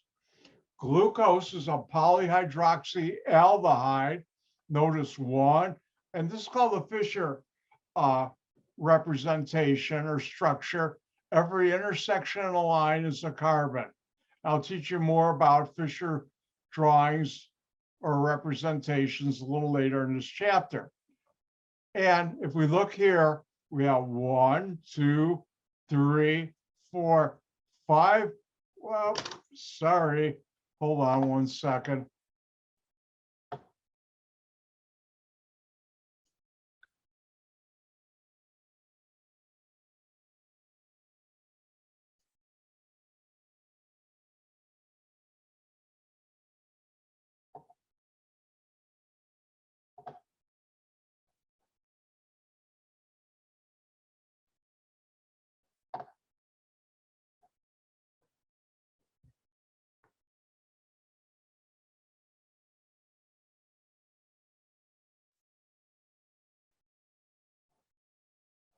I just use C cleaner. If you don't know what C cleaner is, you definitely should look it up on the internet. C, all one word, letter C, then cleaner. It's a free app for your computer, PC. I don't know if they work with Macs, because I don't own a Mac.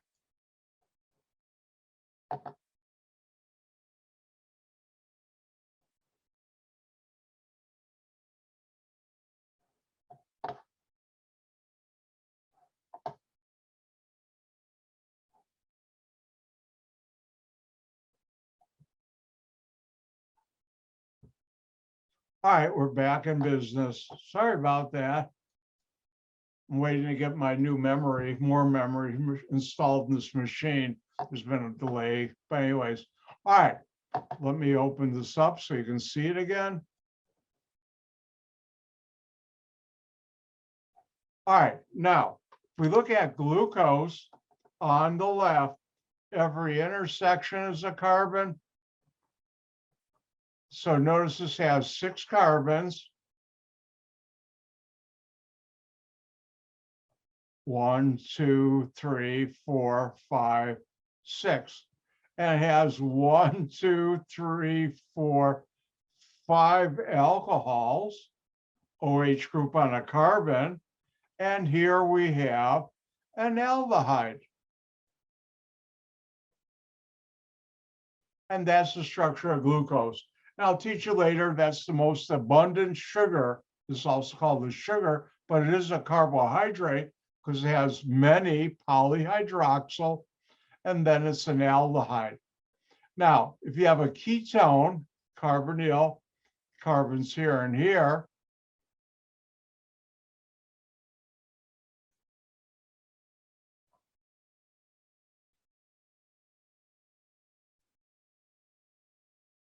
which this is fructose. And fructose has 5 hydroxyl groups, 6 carbons. It has a ketone. Now, it turns out fructose is the sweetest sugar in all of nature. And I'll talk more about that this chapter. So, carbohydrate, polyhydroxyaldehyde, polyhydroxy ketone, or if I have molecules that when I add water, usually add acid too, you'll get back glucose or fructose or other polyhydroxyaldehydes or ketones. Now, next couple of pages, click, switches off. You might want to go back and read this if you talk about carbohydrates in your other classes. Monosaccharides, those are carbohydrates that contain a single polyhydroxyaldehyde or ketone. Oligosaccharides, 2 to 10. How they came up with that. Dr. White is not a sugar chemist or I guess carbohydrate chemist, other than what I eat for dinner, breakfast, or lunch. Now, a disaccharide, di-2, you should know this, contains 2 monosaccharides like fructose and glucose that are covalently bonded together. And the most important one of these is sucrose, table sugar. And you should know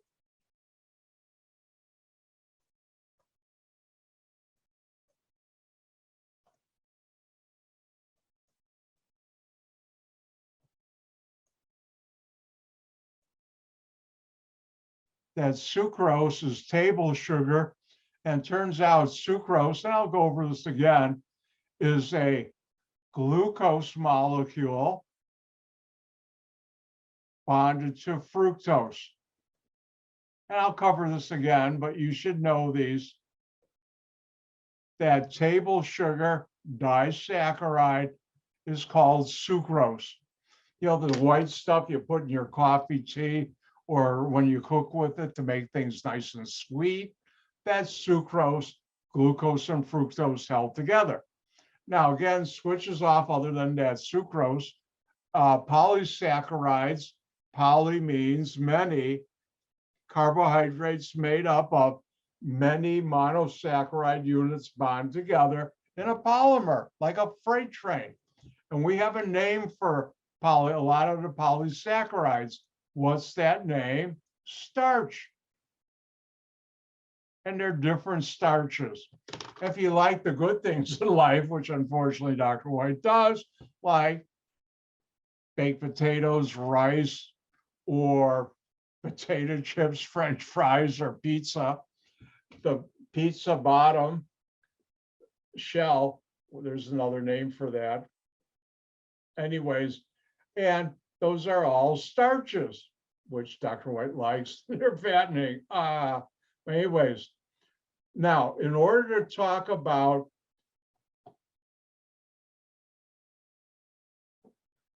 carbohydrates, I need to talk about something called stereochemistry. Molecules exist in life, just like my hand is not flat on a piece of paper, it's three-dimensional. Molecules are that way. And because of that, there's something very special called stereochemistry. And switch will be on next couple of slides.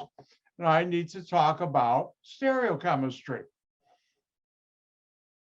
Now, when we talk about stereochemistry, there's a concept called handedness. And the way organic chemists talk about it, we use the Greek word chiral.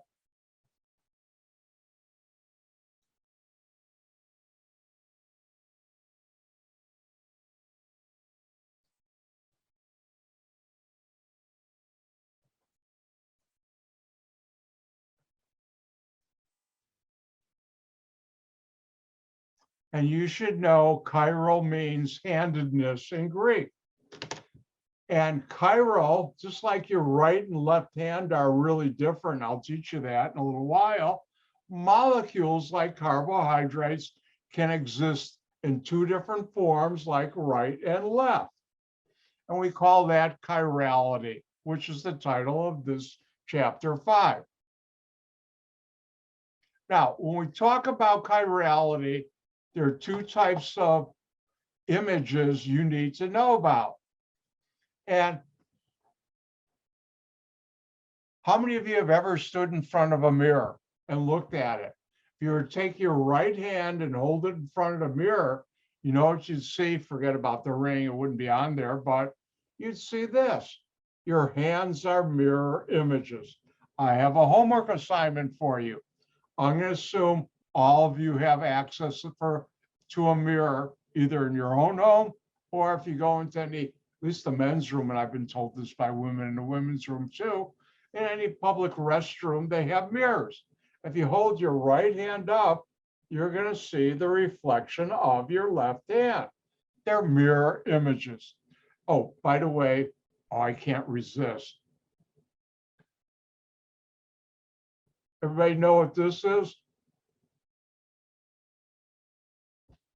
Spider doing push-ups on a mirror. Never mind.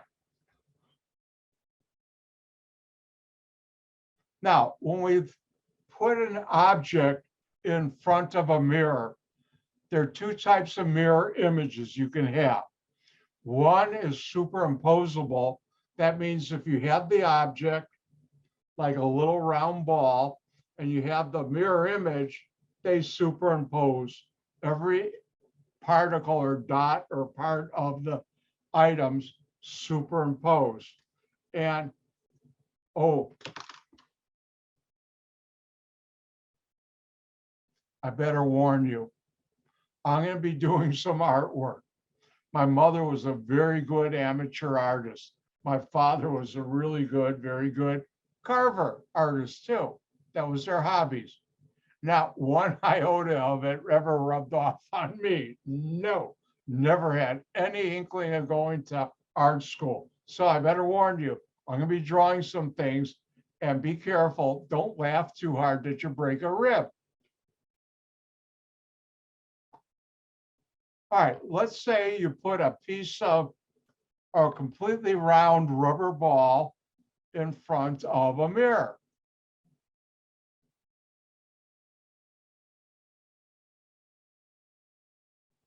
And here's my mirror. And what you would see is this mirror image. If I were to take this and push in this, they would superimpose. So every point would coincide.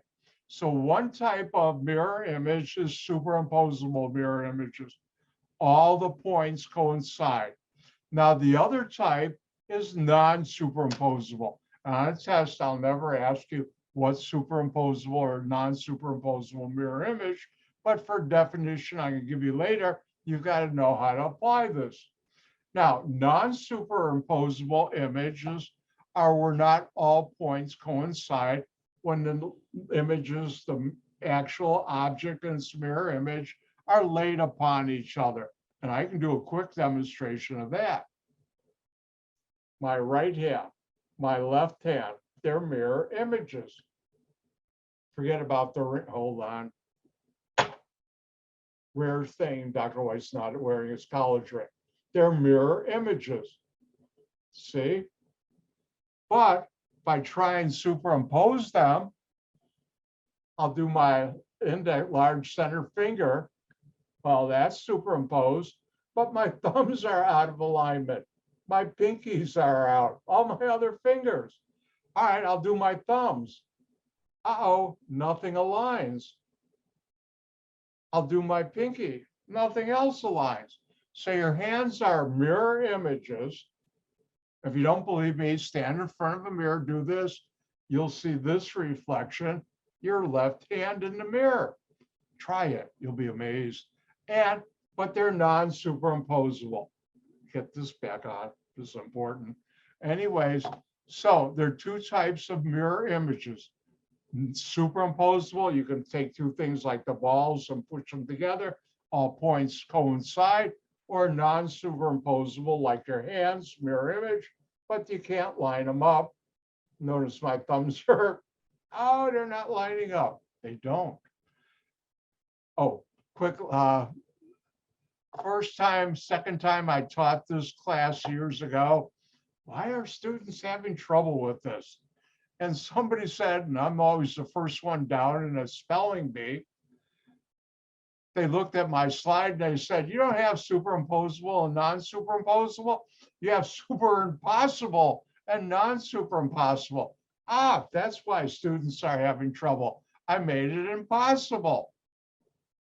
True story. All right, now, when we talk about chirality, handedness, there are two types of objects you should know. The first type is a chiral object, and the other type is achiral. And I'll never ask you the definition, but you need to know the definition to determine is the object chiral or non-chiral. Now, what's chiral? An object that has a is not identical to its mirror image. Otherwise known, chiral objects have a non-superimposable mirror image. Remember, chiral means handedness, and it got its name because your hands are chiral. Your hands are chiral. Mirror image, non-superimposable.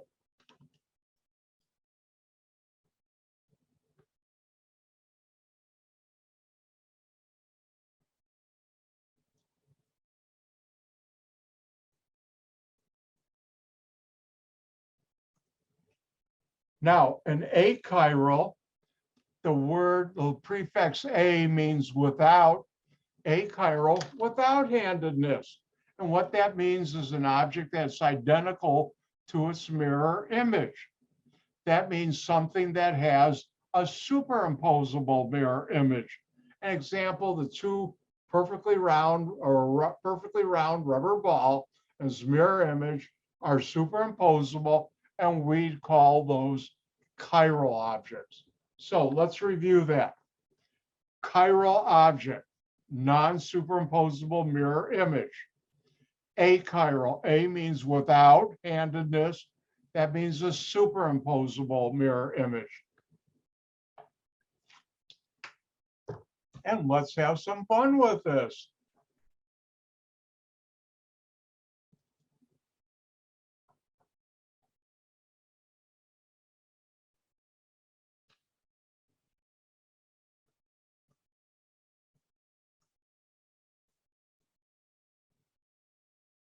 I'm not sure what I would do, but 2 or 3 points, maybe probably 3, maybe 2.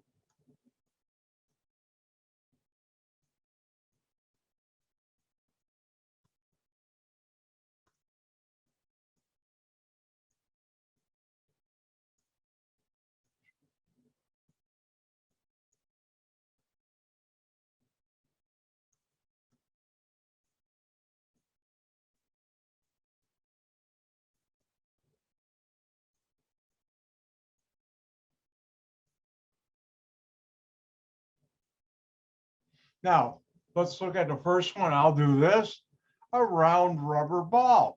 Well, if you can't visualize it, I got this, I put in, you don't have to do this, but I do, it works for me. That's my mirror. Here's my mirror image. If I drew it right, this would be superimposable.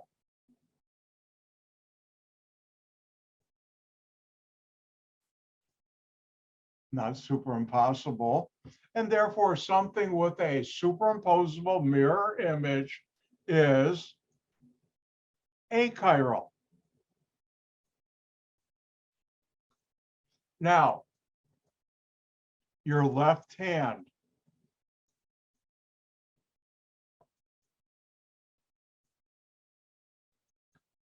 And I'm not going to do the mirror image. I'd break a rib laughing.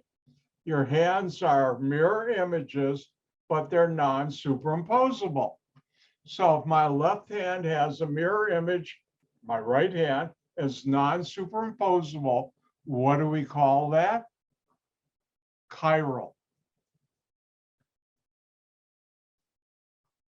So superimposable mirror image, it's a chiral object.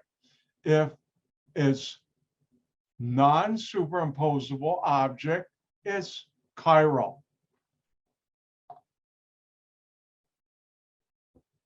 Shh, don't tell anybody the secret. But if a name of something has right or left in it, it's always going to be chiral. If something has right or left in it, it's always going to be chiral. So let's take a look at a couple things. I'll ask you to try. And it's your turn. Are the following chiral, non-superimposable mirror image, achiral, superimposable mirror image?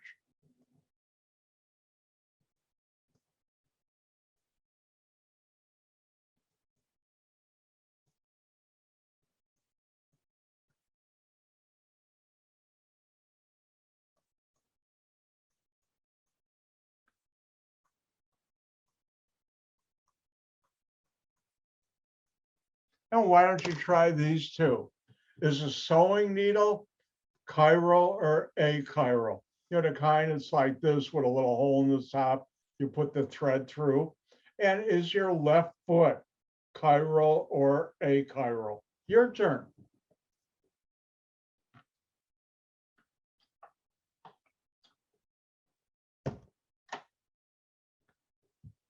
And remember, after I finish today, in about 5-10 minutes, I will send out the email with the password so you can take test number 3.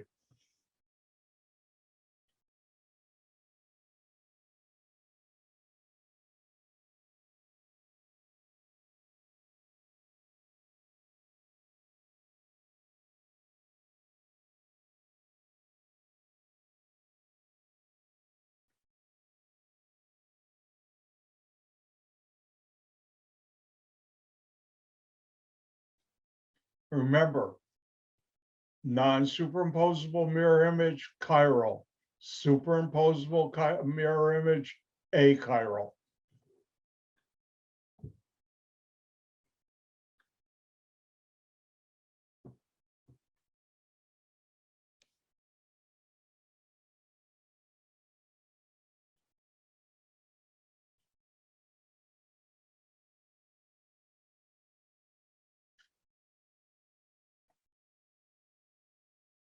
And when you're done, if you give me a thumbs up or I'll send out the poll.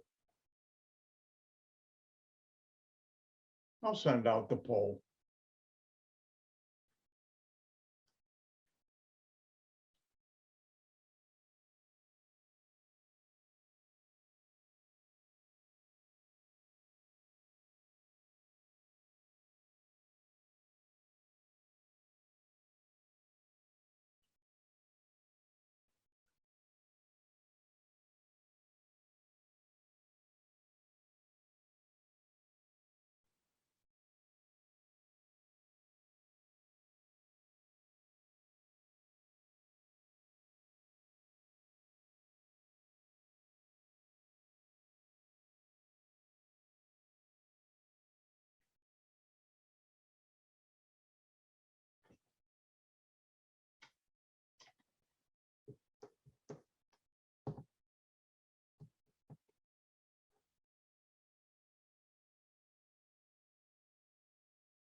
All right, let's move on because this, I'll give you a couple more to try, but let's do this real quick.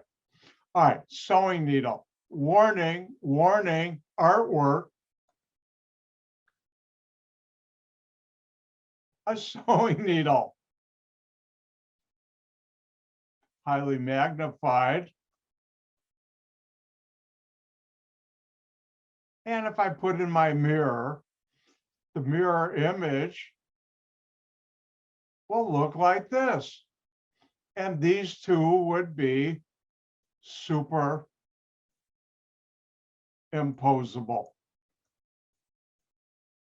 as opposed to superimpossible. And something with a superimposable mirror image is achiral. So sewing needle would be achiral. Now your left foot, well, as soon as you see the word left, you know it's chiral. Handedness, or in this case, footedness. But anyways, if you don't believe me, tonight, if you have a big mirror at home, put your left foot in front of the mirror. And I'm not going to hold my feet up, no.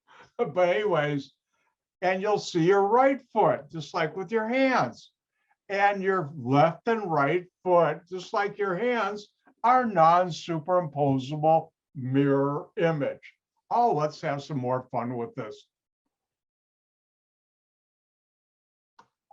Again, are the following chiral or achiral?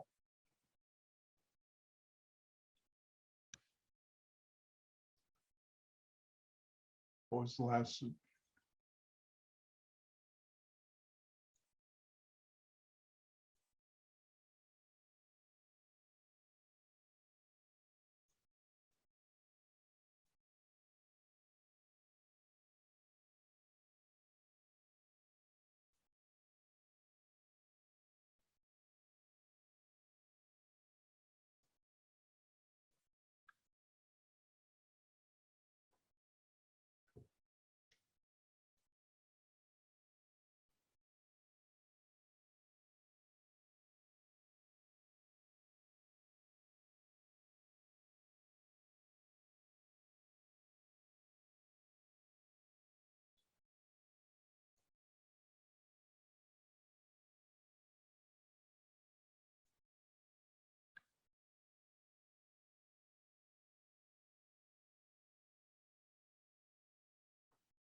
Let's try it again.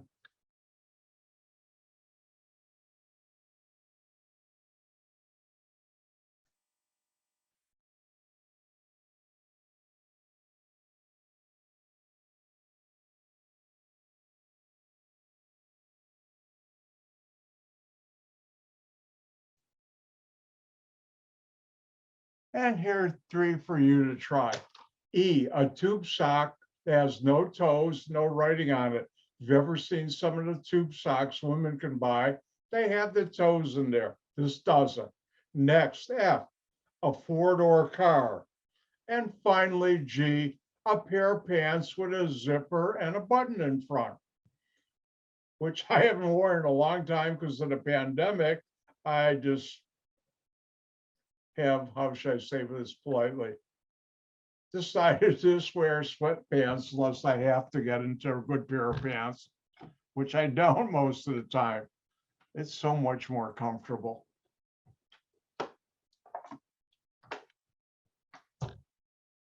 And by the way, those pants have pockets too, front and back.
Remember, we're trying to find out E, F, and G. Are they chiral or achiral? Chiral, non-superimposable mirror image, achiral, superimposable mirror image.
And when you're done, well, I'll give you another minute and I'll send out the bowl.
All right, I think I'm gonna get going, so I better get to work.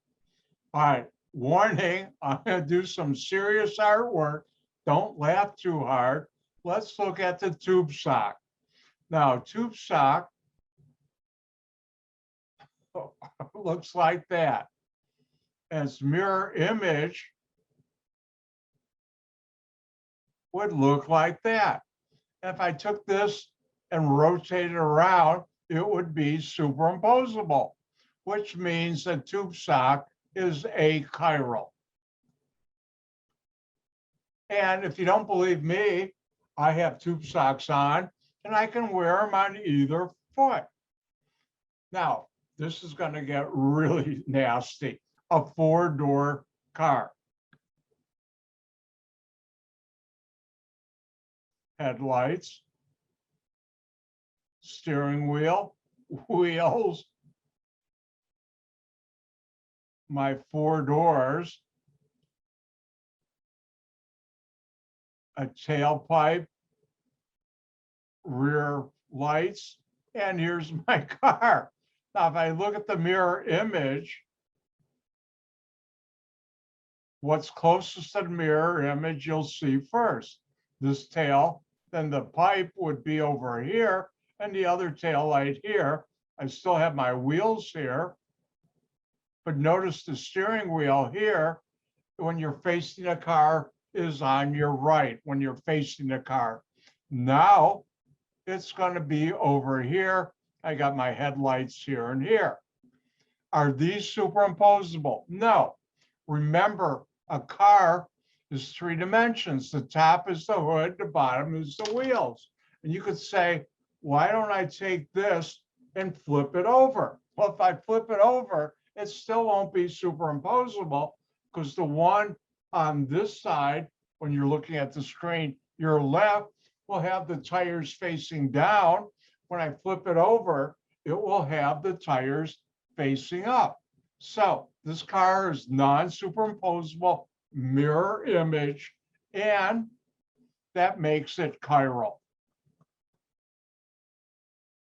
Now, a way of telling this real quick, if we were standing in front of a car, you and I said, get in on the left side, you would know left from right, which tells you its handedness chiral.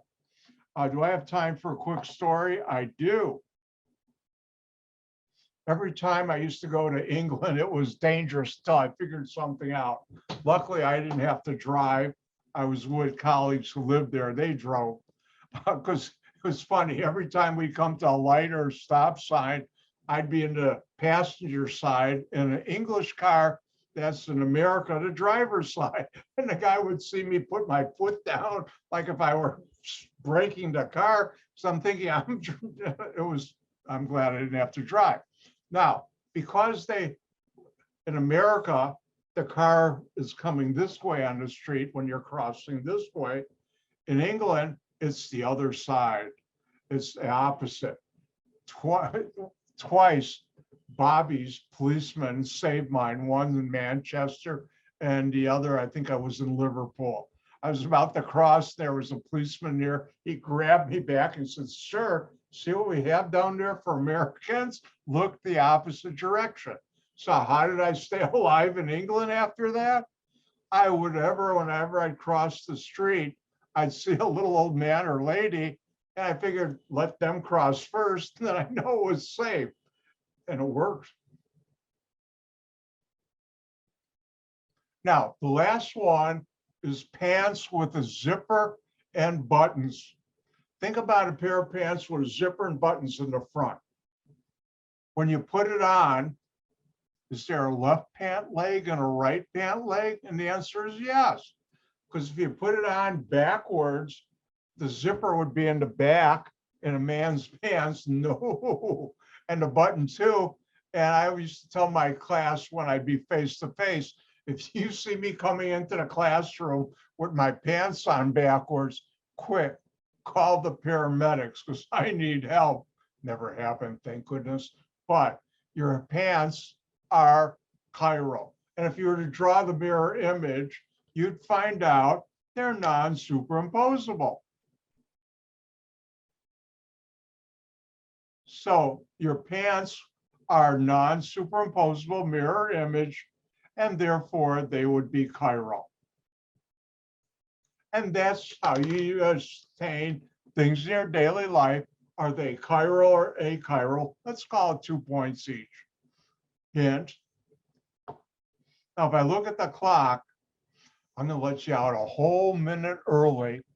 Actually, this internet class, I was told by the dean, I had been under the misunderstanding I got to do face-to-face. Said, no, you just have to have office hours twice a week. You've got everything online. That's they're supposed to learn on their own. I said, okay. And I said, no, in my brain, I'm doing like what I'm doing now to help you do good. All right, I'm going to take a break for a couple minutes. Then I'm going to send out the email so you can start on test 3. It's due tomorrow, I think 5 or 6 p.m. Don't be late because I got to grade it tomorrow night. We'll either hand it back on Wednesday or Thursday, depending on how late I stay up. I also got to get the emails out to you with your score. Tomorrow, Dr. White's going to be one busy chemist, organic chemist. With that, I'll say gang gesund, goodbye,